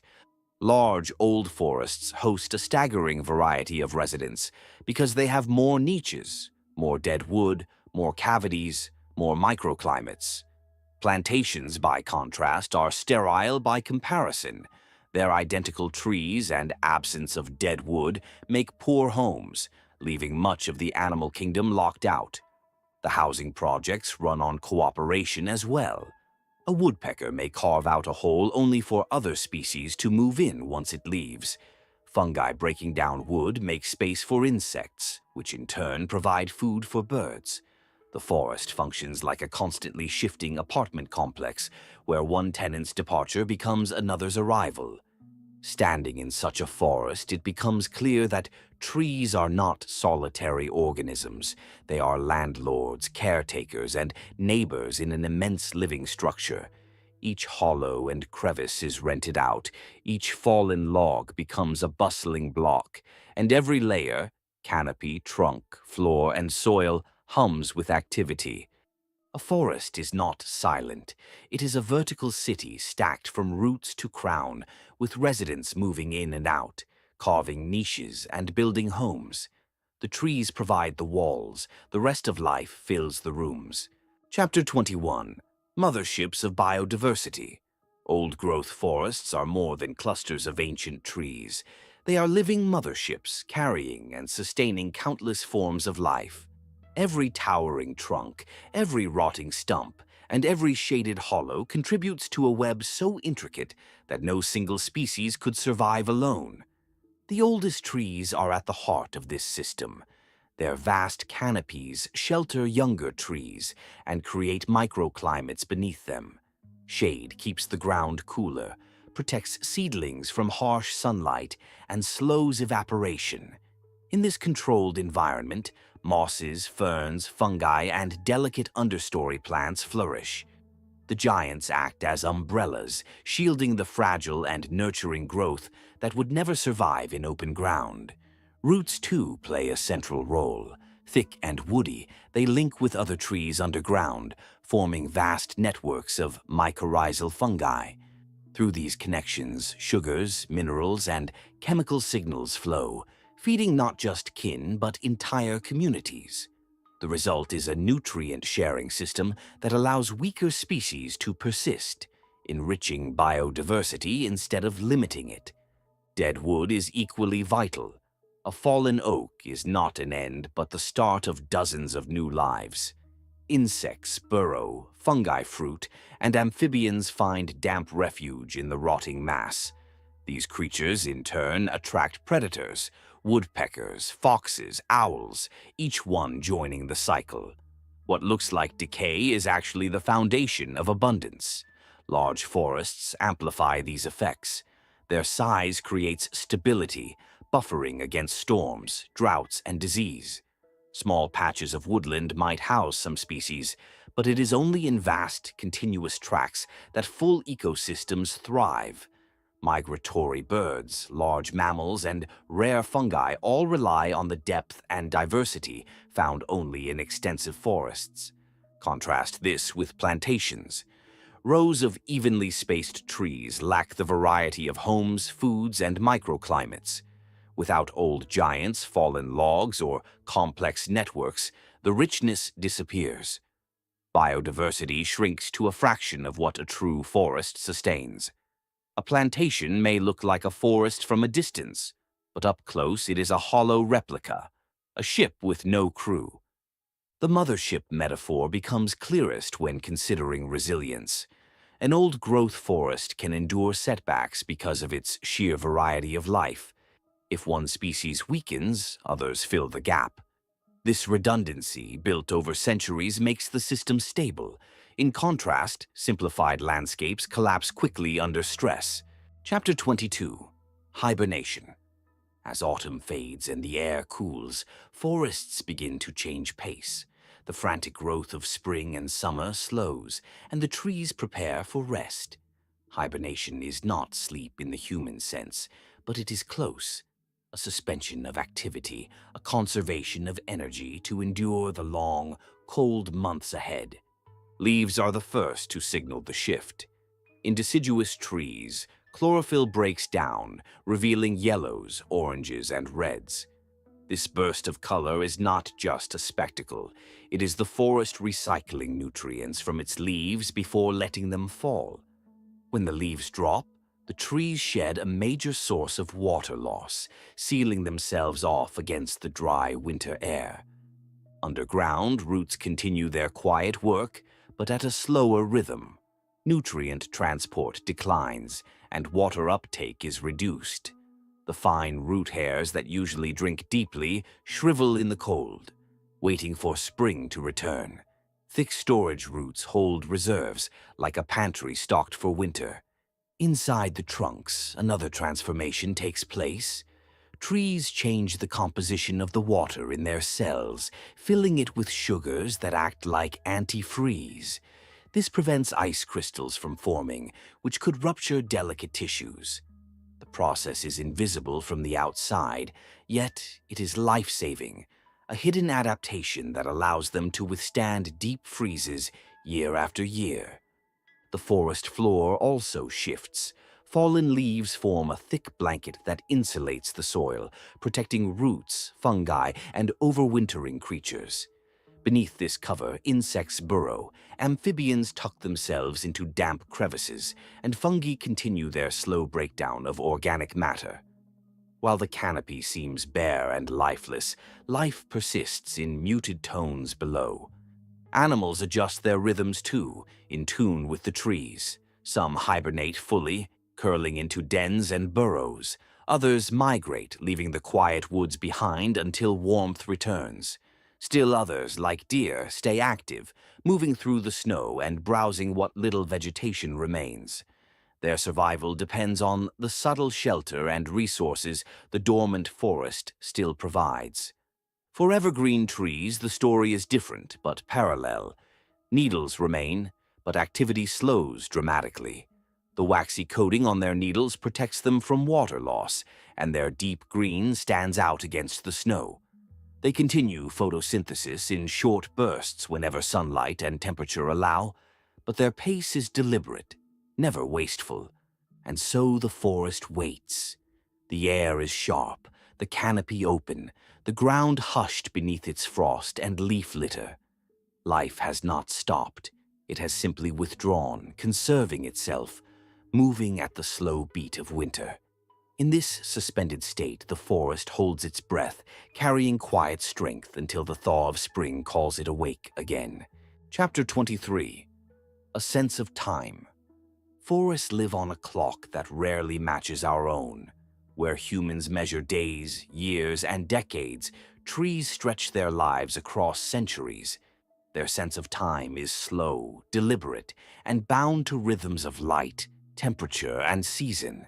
Each spring, buds swell in response to the lengthening days. It isn't the sudden warmth of a single sunny week that stirs growth, but the gradual accumulation of signals. Trees watch for a reliable balance of light and temperature before committing to new leaves. In autumn, the reverse occurs. As nights lengthen, trees begin shutting down, preparing for winter. Their timing is careful. A late frost can destroy early buds, while a delayed retreat risks damage from cold. The forest also keeps track of years. Rings inside trunks record droughts, storms, and abundant seasons. A narrow ring marks a harsh year of scarcity. A wide one shows plenty. Read together, the rings form a diary of the forest, with each tree carrying its own account of time lived. Unlike human memories, these records cannot fade. They are etched permanently in wood. Generations matter too. Where humans see family histories in photographs or names, trees embody them physically. A seedling growing in the shade of its parent inherits more than genetics. It inherits a place in time, roots tapping into soil enriched by ancestors, fungal partners already waiting, and a canopy culture that has shaped the microclimate for centuries. The life of a young tree is inseparable from the time woven into its surroundings. Even the weather becomes part of this temporal awareness. Some trees release pollen only when the air is still, ensuring it drifts efficiently. Others flower on cycles that stretch years apart, timing reproduction for conditions that favor survival. These cycles may seem irregular to us, but to the trees, they are part of a larger, dependable rhythm. What is striking is how patient trees can be. A beech or oak may linger as an understory sapling for 80 years or more, waiting for a gap to open in the canopy above. Humans might call it wasted time. The tree experiences it differently. For them, waiting is not a delay but a strategy. Chapter 24. A question of character. No two trees are truly alike, even within a single species. A stand of beeches, oaks, or spruces, each tree carries its own temperament.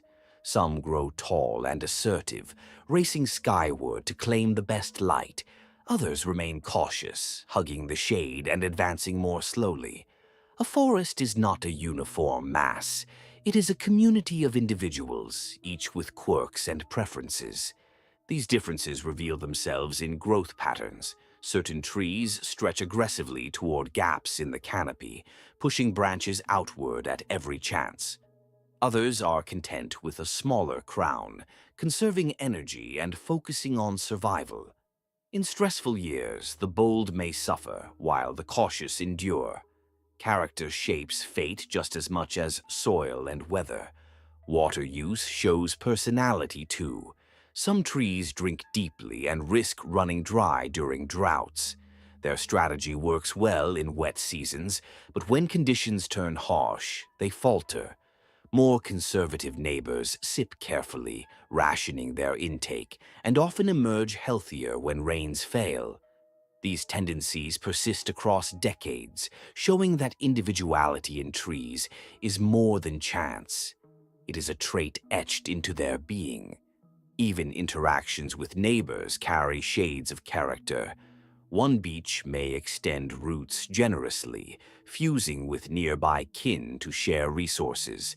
Another may block competitors with chemical signals, fiercely protecting its own share.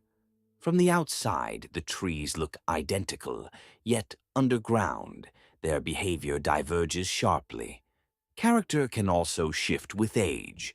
Young trees are often cautious, waiting in the shadows for openings. As they mature, some become more daring, spreading wide crowns and testing their strength against storms. Others remain understated, choosing resilience over ambition. The choices a tree makes, to grow quickly, to hold back, to share or to hoard, ripple through the centuries of its life. What creates this individuality? Genetics play a role, but environment shapes character as well. A tree growing in rich soil with steady moisture may feel secure enough to take risks, while one raised in harsher ground learns restraint. Over time, these tendencies become fixed, forming unique identities within the forest. From a distance, forests may seem predictable, ranks of trees, swaying in the wind, behaving as one. Step closer and the differences emerge. Each trunk hides a biography of decisions: when to grow, when to wait, when to share, when to hold. A forest is not simply a stand of timber. It is a gathering of distinct characters, each telling a different story in wood. Some are bold, some careful, some generous, some selfish. Together, they shape the texture of the forest, ensuring that no two patches are ever the same. Character, silent but strong, makes every tree more than just a tree. It makes it an individual presence in the grand company of the woods. Chapter 25. The Sick Tree. Illness in the forest is inevitable. Just as people fall sick, trees also struggle with infections, pests, and weaknesses. A forest is not a place of perfect health, but a place where sickness and resilience exist side by side. The causes of sickness are many. Fungi invade through bark wounds, slowly spreading through wood and roots. Insects bore into trunks, feeding on sap or laying eggs that hatch into destructive larvae. Viruses and bacteria can distort growth, leaving leaves twisted or branches stunted. Sometimes the trigger is not an outside attack at all, but stress from drought, poor soil, or injury. A weakened tree is more likely to fall victim to pests and disease. Yet sickness does not always spell the end. Many trees resist infections by producing protective chemicals or sealing off infected areas. Bark thickens, resins flow, and leaves adjust to limit damage. Even a heavily infected tree can linger for decades, holding on through sheer persistence. Life for them is less about complete recovery and more about endurance. In natural forests, sick trees are rarely left to wither without support. Neighbors, especially of the same species, often send nutrients through underground fungal networks. Sugars flow toward the weakened, helping them survive longer than they could on their own. From a human perspective, this may seem wasteful. Why invest in the weak? But in the forest's logic, every member has value. The sick tree still stabilizes soil, regulates moisture, and shades the ground. More importantly, it supports countless organisms that make their homes in its branches, bark, and roots. Ailing trees also open opportunities. Cavities in weakened trunks become homes for owls, martins, squirrels, and bats. Fungi that invade dying wood provide food for beetles and larvae, which in turn attract woodpeckers and other birds. Even as it falters, the sick tree fuels a chain of life that would not exist without its decline. What looks like failure is, in truth, another layer of productivity. The pace of sickness is deceptive. Unlike human illnesses that can strike quickly, the decline of a tree unfolds slowly, often over decades. What seems like a doomed tree to the casual eye may continue contributing to the forest for generations. The line between sickness and vitality is blurred. A tree can be weakened, yet remain central to the community. Forests depend on this balance. If every weak tree were lost quickly, countless species would lose habitat, and the diversity of the ecosystem would collapse. By enduring through sickness, trees extend their usefulness, shifting from vigorous producers to quiet providers.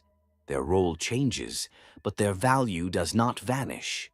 In the end, a sick tree is not a symbol of weakness, but of transformation. Illness does not remove it from the forest's story, it gives it a new chapter. As the tree struggles, it becomes more than itself, offering food, shelter, and stability for others. When it finally falls, it continues its work as fallen wood, feeding fungi, insects, and the soil itself. The forest teaches a hard but essential lesson. Sickness is not waste. It is part of the cycle, a stage that enriches others and ensures that life continues in many forms. A sick tree may no longer stand proud and vigorous, but it still stands necessary, a reminder that even in decline there is purpose. Chapter 26. Let There Be Light. Sunlight is the most coveted resource in the forest. Water and nutrients matter, but without light, no tree can survive. Every trunk, branch, and leaf is locked in a quiet struggle to capture as much of it as possible. The forest is, in many ways, a layered competition for rays of the sun. In dense stands, only a fraction of sunlight reaches the ground. The canopy above acts like a green ceiling, absorbing nearly everything. For young seedlings, this creates a problem. They are born in shadow. Most must wait patiently for years, even decades, surviving on the faint trickle of light that filters through gaps in the leaves. Only when a mature giant falls and opens a hole does real opportunity arrive. Suddenly, light floods the forest floor, and saplings that have been waiting explode upward, racing each other to fill the empty space. Different species handle this challenge in different ways. Shade-tolerant trees, like beeches, can survive for long periods in dim conditions, biding their time. Shade-intolerant trees, like birches, demand brightness and grow rapidly when they find it, though their lives are often shorter. These strategies reflect personality, patience versus urgency, endurance versus speed. Both approaches work, but in different circumstances. Branches, too, reveal the hunger for light.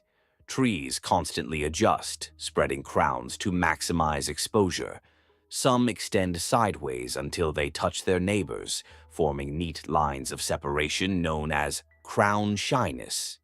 Others are less restrained, forcing themselves into the space of rivals, stealing light without hesitation. The battle is quiet but fierce, played out in slow motion over decades. Even individual leaves have roles in this chase. Upper leaves catch the strongest rays, while those lower down adjust their angles to make use of leftovers.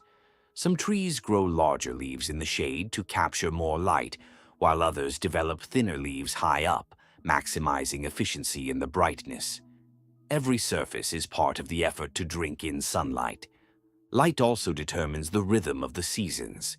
In spring, increasing day length signals trees to push out new leaves. In autumn, shorter days tell them to withdraw, cutting off the flow of nutrients to their leaves and letting them fall. The forest's yearly clock is tied not to temperature alone, but to the steady, predictable pulse of light. But light is not only about survival. It shapes the architecture of the forest itself. Tall, emergent trees tower over the canopy, claiming the brightest spaces. Mid-level trees fill the middle story, catching what filters through. Shrubs and herbs form the understory, thriving on what little remains. This layering creates niches for animals, fungi, and plants, turning the forest into a vertical city built entirely on the pursuit of sun. When light appears, it is like a gift, rare and transformative. A gap in the canopy becomes a stage for renewal. Saplings surge upward, insects gather, birds hunt, and flowers bloom. What seems like an ordinary patch of brightness is in fact a spark that reshapes the forest community. Light, then, is more than energy. It is the architect of growth, the silent force that decides who rises, who waits, and who fades. Without it, the forest would be only a tangle of shadows. With it, the forest lives in layers of green, each reaching, each adjusting, each sustained by the brilliance that filters down. In the end, the forest is a grand choreography of light and shadow, a dance that never stops, where every tree leans, stretches, and waits for its moment under the sun. Chapter 27: Street Kids. Not all trees grow up in the shelter of a forest. Some live on streets, in parks, or isolated in open spaces. These street kids face a life far different from their woodland relatives. Where forest trees are raised in community, surrounded by kin and connected through vast underground networks, street trees grow in lonely, difficult conditions. The first challenge is the soil. In a city, ground is compacted by pavement and construction. Roots find little room to spread, and oxygen is scarce. Instead of soft forest humus, rich in fungi and nutrients, they encounter hard, stony dirt, laced with pollutants. Water runs off quickly from asphalt, leaving trees thirsty even after heavy rains. For young trees, this is like growing up in a home with little food and no comfort. Then there is the absence of companionship. In forests, trees share resources, protect one another, and moderate the climate beneath their canopy. Street trees rarely enjoy such support. They stand alone, exposed to wind, heat, and cold, without neighbors to buffer the extremes. Without fungal networks connecting them to others, they cannot receive extra sugars or warnings of pests. Their isolation leaves them vulnerable in ways their forest cousins never experience. Life expectancy tells the story clearly. A beech or oak in a healthy forest can live for centuries. The same species planted on a city street may struggle to reach a few decades. Stress builds year by year, weakening defenses against insects and fungi. Trunks split under heat and frost, roots choke in compacted soil. Disease and decay arrive sooner, ending lives before they truly mature. Chapter 28: Burnout. Growth is the great ambition of every tree, but unchecked growth can become a danger. When conditions are unusually favorable, abundant water, rich soil, or excessive fertilization, some trees push themselves too hard. They grow taller, thicker, and faster than their neighbors, but this sprint comes with hidden costs. Rapid growth stretches resources thin. A tree that expands too quickly often produces wood with a looser structure, making it less resistant to storms, pests, and fungi. It invests so much energy in speed that it neglects resilience. What looks like success in the short term becomes vulnerability in the long run. A strong wind or a summer drought can undo years of progress in an instant. In forests, natural rhythms help prevent this. Competition for light, water, and nutrients slows growth, forcing trees into a measured pace. This slower development creates dense, sturdy wood that can last for centuries. The forest's balance ensures that no one tree grows recklessly at the expense of stability. But outside the forest, in plantations or in human-managed landscapes, trees are often pushed to grow unnaturally fast. The result is weaker, less durable individuals that burn out before reaching their full potential. Burnout is not only about structure. Overworked trees lose their natural defenses. Normally, trees allocate energy toward producing protective compounds, resins, tannins, and chemicals that fend off insects and fungi. When growth becomes the priority, these defenses are compromised. Pests exploit the weakness, infections spread quickly, and the decline accelerates. Even the lifespan of a tree can be shortened by burnout. A beech or oak grown slowly in a forest may live for hundreds of years, but the same species forced into rapid expansion may wither within decades. The body ages faster when it burns energy without balance, leaving little strength for endurance. The lesson is simple but critical. In nature, patience builds longevity. A tree that grows slowly, investing in sturdy wood, deep roots, and balanced defenses, may seem modest in its early years. Yet in the long sweep of centuries, it will outlast the sprinters. Burnout may bring early glory, but it rarely brings lasting survival. In the forest, restraint is not weakness, it is wisdom written into wood. And when that balance is broken, the price is always the same. A life cut short, not by lack of ambition, but by too much of it. Chapter 29. Destination North. Forests are not fixed in place. Over long stretches of time, tree species expand, retreat, and shift their ranges according to climate. Today, with warming temperatures, many species are slowly marching northward in search of cooler conditions. What looks stable to us is, in fact, movement on a vast scale. This migration is not a matter of a single tree walking away, but of generations spreading seeds farther than before. A seed that lands just beyond the northern edge of a species' range may germinate and grow where its parent could not. Over centuries, these small advances accumulate, and the forest line creeps north. It is a patient but determined process, driven not by choice but by survival. Warming has accelerated the urgency of this shift. Trees adapted to cooler climates now find themselves stressed by heat and drought. Their defenses weaken, pests flourish, and reproduction falters. In southern reaches of their range, populations thin and decline.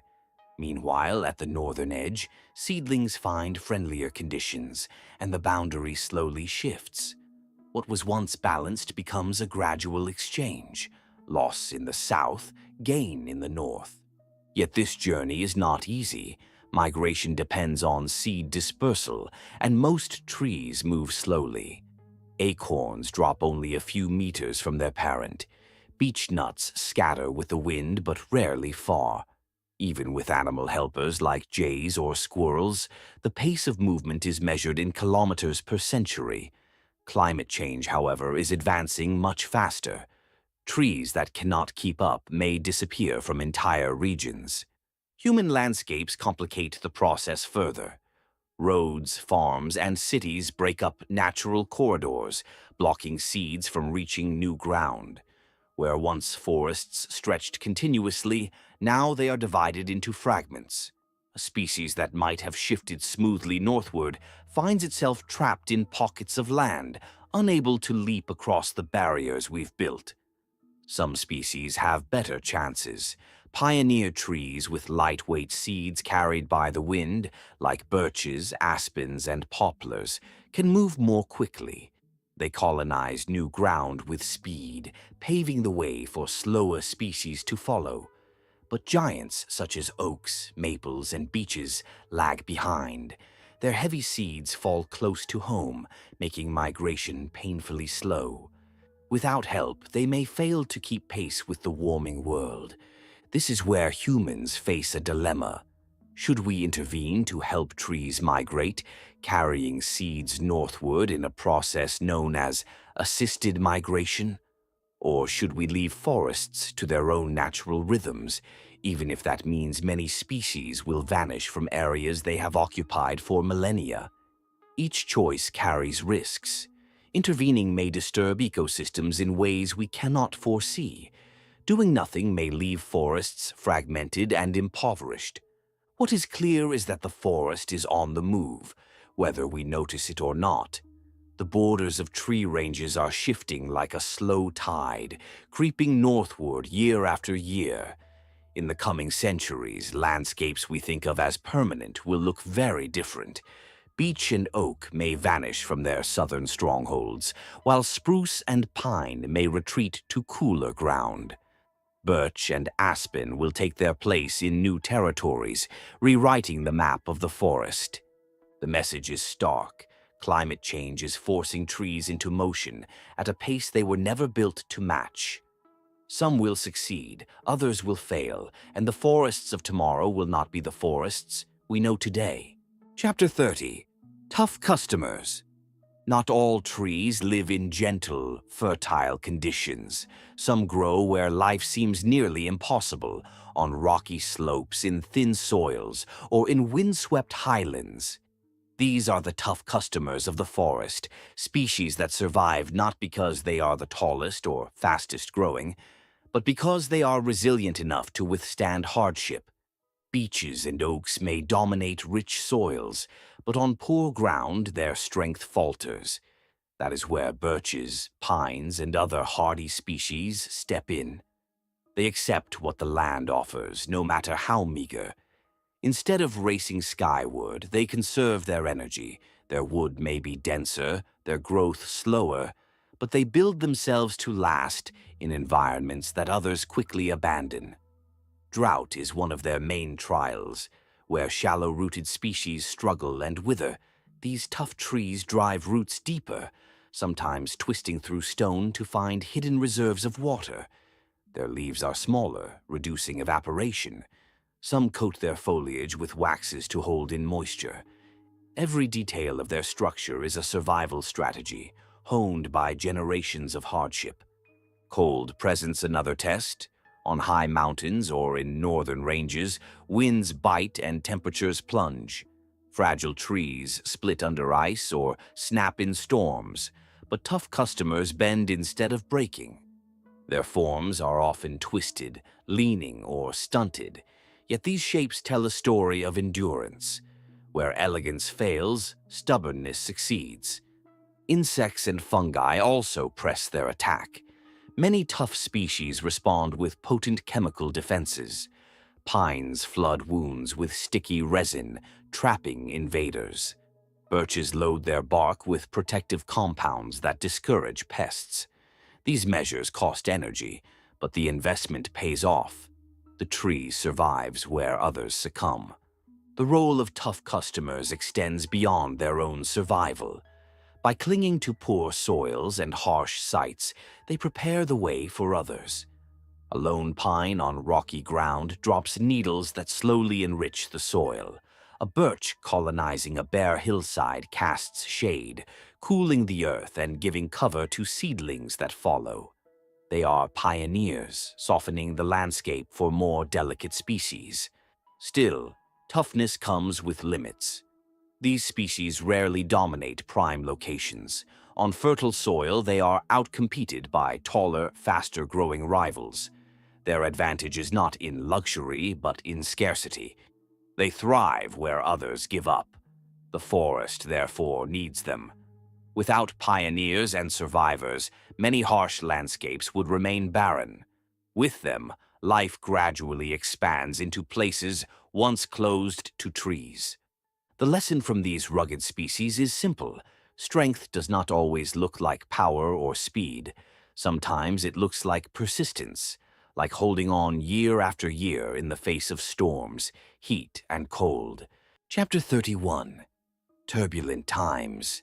Forests are built to endure, but no tree escapes the violence of turbulent times. Storms, floods, droughts, and heat waves are as much a part of a tree's life as sunshine and rain. While calm years allow steady growth, sudden extremes test the resilience of every species. Wind is the most obvious threat. A mature tree can carry tons of branches and leaves, which act like sails when storms hit. Shallow-rooted species, such as spruce, are especially vulnerable. In saturated soils, they can be toppled with their entire root plate lifted out of the ground. Oaks and beeches, which anchor themselves more deeply, resist longer but can still snap when gales are severe. A single storm can change the face of a forest, creating gaps where giants once stood. Floods present another danger. Roots need air, and when soils are submerged for too long, they suffocate. Trees weaken, fungi move in, and recovery is slow. Some species, like willows and alders, tolerate waterlogged soils, bending with floods and regenerating quickly. Others, less adapted, decline and make way for new colonizers. What looks like destruction is also renewal, but only for the species able to handle the challenge. Heat waves are a more recent trial. With climate change, forests face temperatures that stretch beyond historical limits. Trees respond by closing stomata to prevent water loss, but this also shuts down photosynthesis. If heat lingers, reserves are drained and mortality rises. Drought compounds the stress. Sap flow falters, leaves wither, and pests invade. Insects such as bark beetles thrive when trees are weakened, turning climate stress into full-scale epidemics. For trees, turbulent times are not random accidents. They are shaping forces. Over centuries, storms and droughts select for those individuals with sturdier wood, deeper roots, or flexible crowns. A forest's character is written by what it survives. Each generation carries the scars of past upheavals, and those scars become adaptations for the future.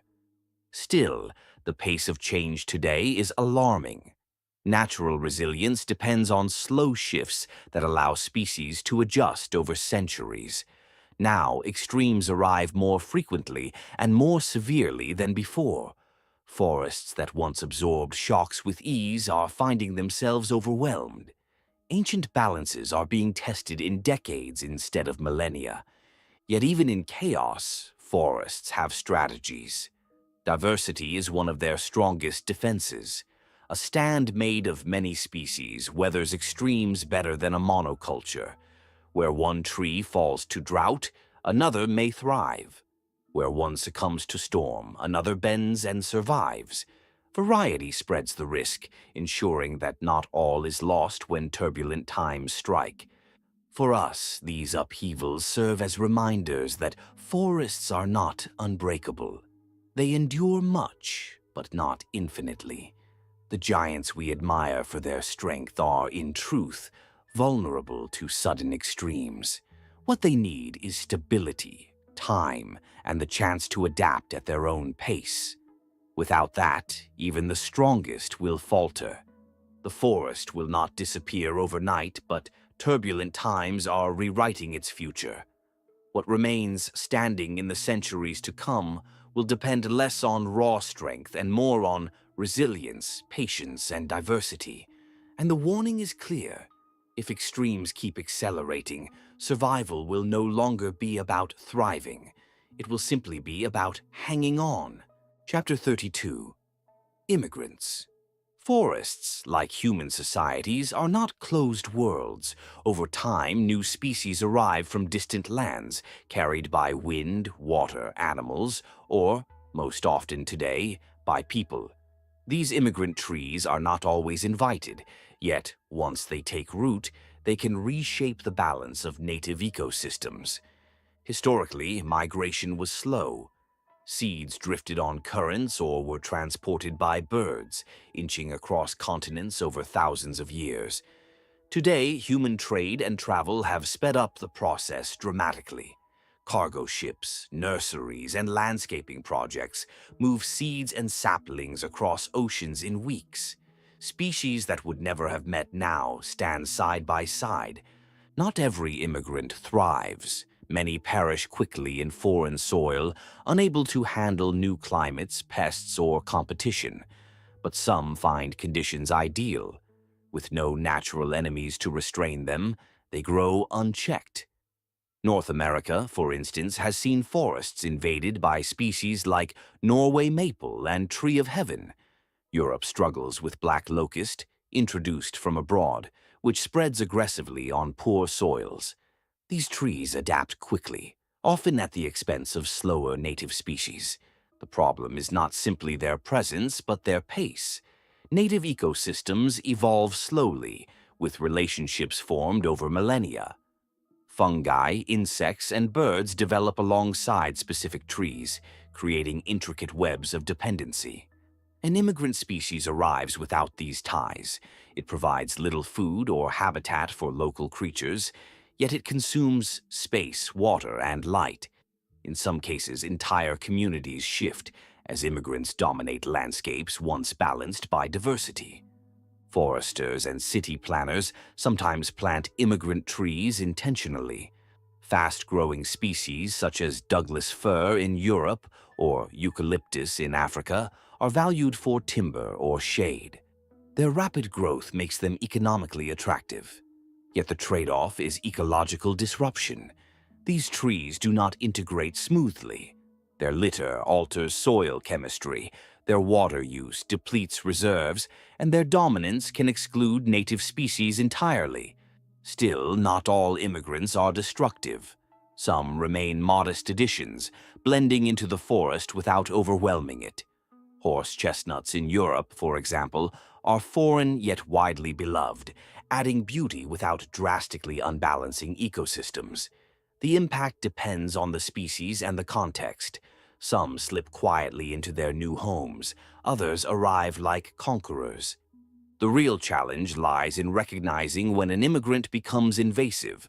By the time foresters or ecologists notice, the spread is often too advanced to control. Cutting or uprooting may slow expansion, but seeds and root sprouts ensure return. Once entrenched, many immigrants cannot be pushed out. Forests are left to adapt, whether the change is beneficial or harmful. Climate change complicates the picture further. As native species struggle with warming and drought, immigrants adapted to harsher conditions may find new opportunities. They may succeed where locals falter, filling roles that would otherwise remain empty.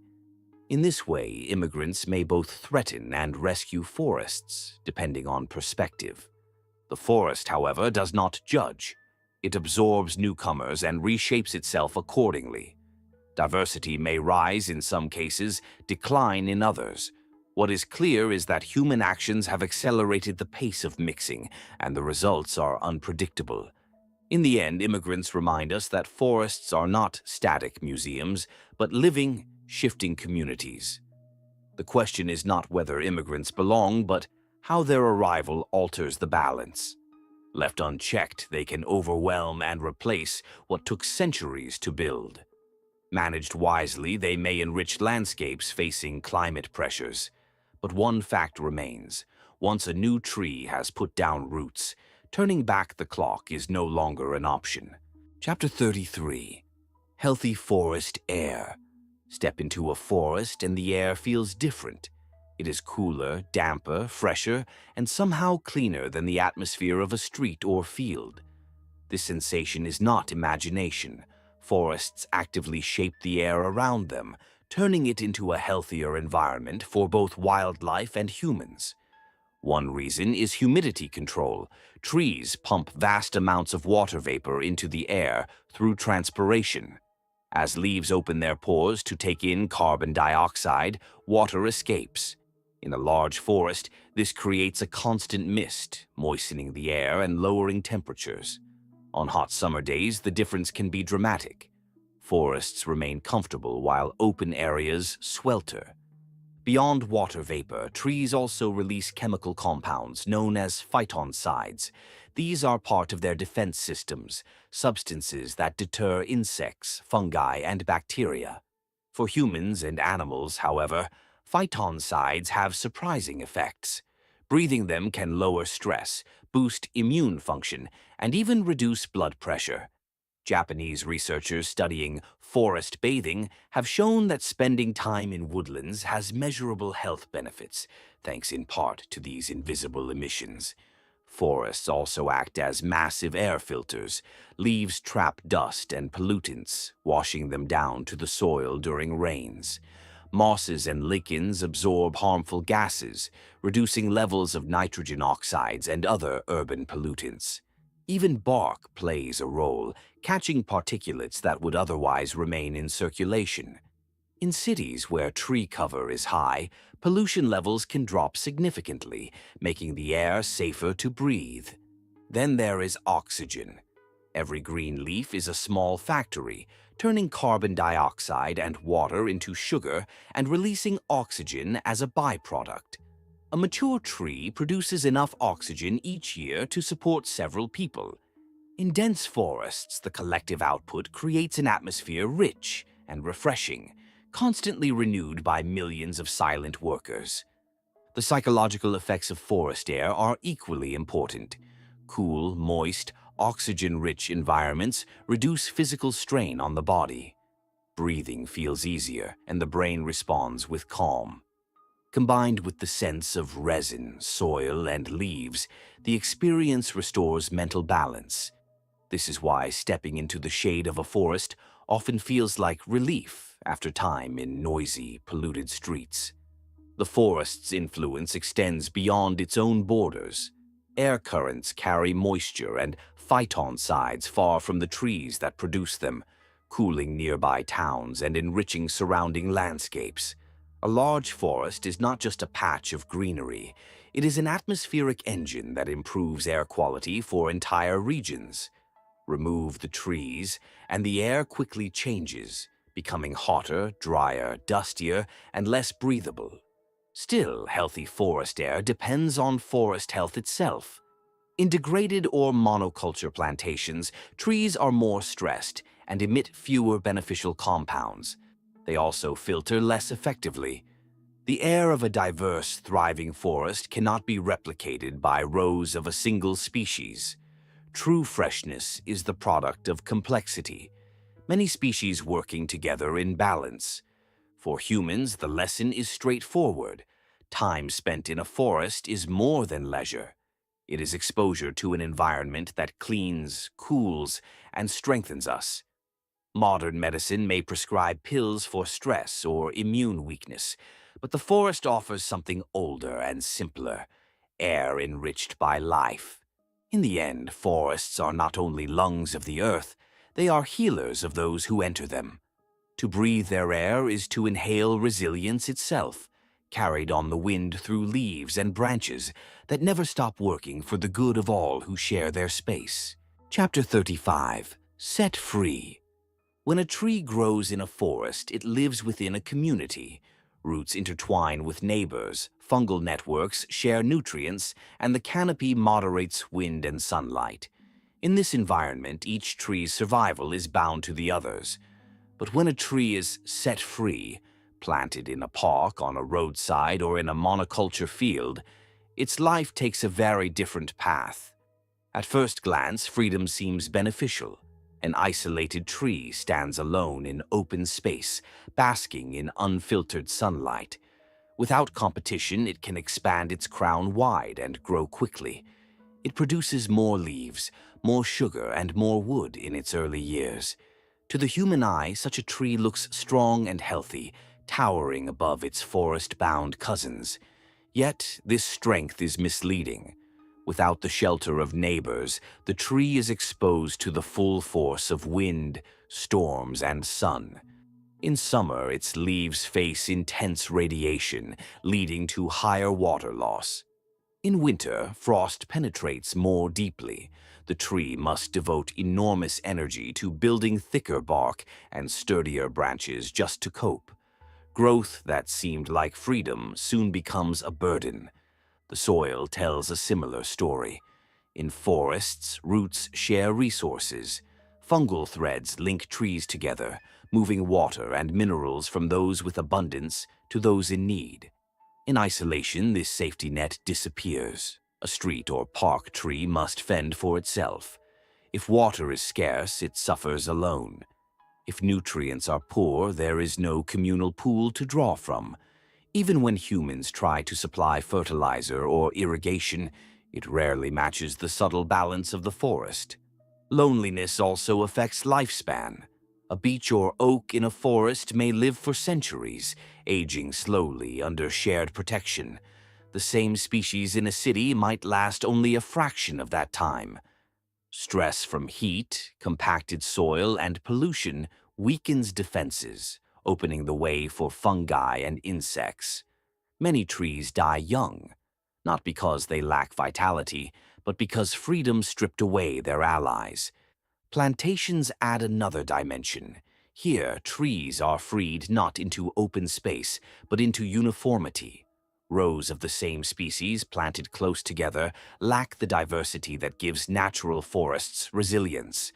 Diseases spread rapidly, insects move unchecked, and soil nutrients are drained without replenishment. The apparent order of plantations hides fragility. When one tree suffers, many others follow. There is irony in the idea of freedom for trees. Humans often assume that removing competition benefits growth. But in forests, competition is balanced by cooperation. Isolation reveals how much survival depends on connection. A tree may look impressive when standing alone, but it carries stress that cannot be seen until decline sets in. This does not mean trees outside forests have no value. Park and street trees shade cities, filter pollution, and cool the air. They serve people in vital ways, but their shortened lives and hidden struggles remind us that what looks like liberation is, for trees, often hardship. They were shaped to live in families, not solitude. Freedom for a tree, then, is not escape but exile. To be set free from the forest is to lose the very network that sustains life. And in that loneliness, strength turns fragile, and age comes too soon. Chapter 36, More Than Just a Commodity. For centuries, humans have treated trees primarily as resources. We plant them for timber, cut them for fuel, and clear them to make way for fields and cities. In economic language, they are commodities, units of wood, pulp, or profit. But this narrow view misses almost everything essential about what trees are and what they do. In forests, trees are not interchangeable parts. Each has a personality, a history, and a role within its community. Some act as elders, stabilizing ecosystems with their deep roots and steady growth. Others grow quickly, patching gaps and offering shelter until slower companions catch up. To see them as mere wood is to erase the web of relationships that makes a forest more than just a collection of trunks. Modern forestry often strips this complexity away. Trees are logged according to size and market value, treated as though they were raw material waiting to be harvested. Plantations intensify this approach, arranging species in neat rows designed for maximum output. These simplified landscapes may yield timber efficiently, but they lack the resilience and richness of real forests. What is gained in uniformity is lost in health. The truth is that trees give far more than wood. They store carbon, regulate climate, hold water in the soil, and release oxygen into the air. They cool cities, provide habitats, and shield people and animals from storms. A standing tree continues to work for centuries. A felled tree serves for a fraction of that time. To calculate its worth in only planks or paper is to miss the bulk of its contribution. Even culturally, trees resist commodification. They mark boundaries, shade graves, and host rituals. They appear in myths as wise beings, guardians, or connections between heaven and earth. Across societies, they have been symbols of endurance, justice, and renewal.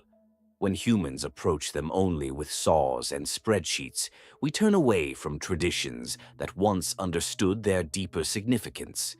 This is not to say trees should never be used. Humans depend on wood, and responsibly managed forests can provide it. But the guiding principle must change. Instead of seeing trees as products, we must see them as partners.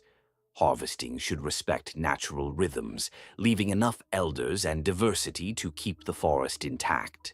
Planting should aim for richness, not just speed. Management must balance need with respect. The risk of continuing otherwise is clear.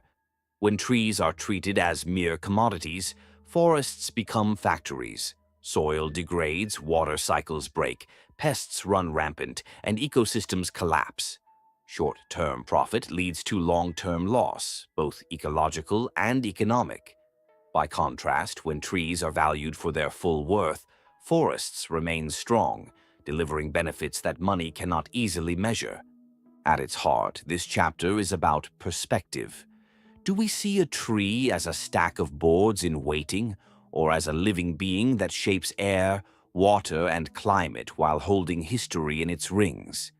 The answer determines how we treat forests, and how long they will continue to sustain us. Trees are not just commodities. They are companions, protectors, and foundations of life. To reduce them to wood is to misunderstand them completely. Our task is not to consume forests, but to live with them, so their gifts remain not just for us, but for all generations to come. Chapter 37. Note from a forest scientist. Science has given us remarkable insights into forests. Through careful observation and experiment, researchers have uncovered the hidden networks of roots and fungi, the defensive chemicals trees release, and the ways they share resources with neighbors. We now understand that forests are not static backdrops, but dynamic communities full of communication, cooperation, and adaptation. Yet even with these discoveries, our knowledge remains partial. Much of what happens beneath the soil or within the canopy cannot be measured easily. Instruments capture fragments, a surge of sugar here, a change in chemical signals there. But the whole, the living, breathing complexity of a forest, often escapes neat categories. This chapter is Wohleben's reminder that science, while powerful, must be paired with humility. Trees do not reveal themselves quickly. Their rhythms stretch across centuries, far longer than human studies usually run. A researcher may track a beech for decades, but in the life of that tree, such attention is only a moment. To truly know forests would require patience on a scale most human institutions cannot match. This gap explains why some ideas about trees still spark debate. For example, is it right to say trees communicate or nurture their young? Some scientists prefer stricter language, fearing that metaphor clouds understanding. Others argue that metaphors help bridge the gap between human experience and the subtle reality of plant life. Wohlleben sides with accessibility. He believes it is better for people to feel forests as living communities, even if the words lean poetic, than to see them only as data points. Importantly, science itself keeps shifting. Not long ago, many researchers dismissed the idea that plants could sense or react in sophisticated ways. Today, evidence of signaling networks, electrical impulses, and memory in trees is well established.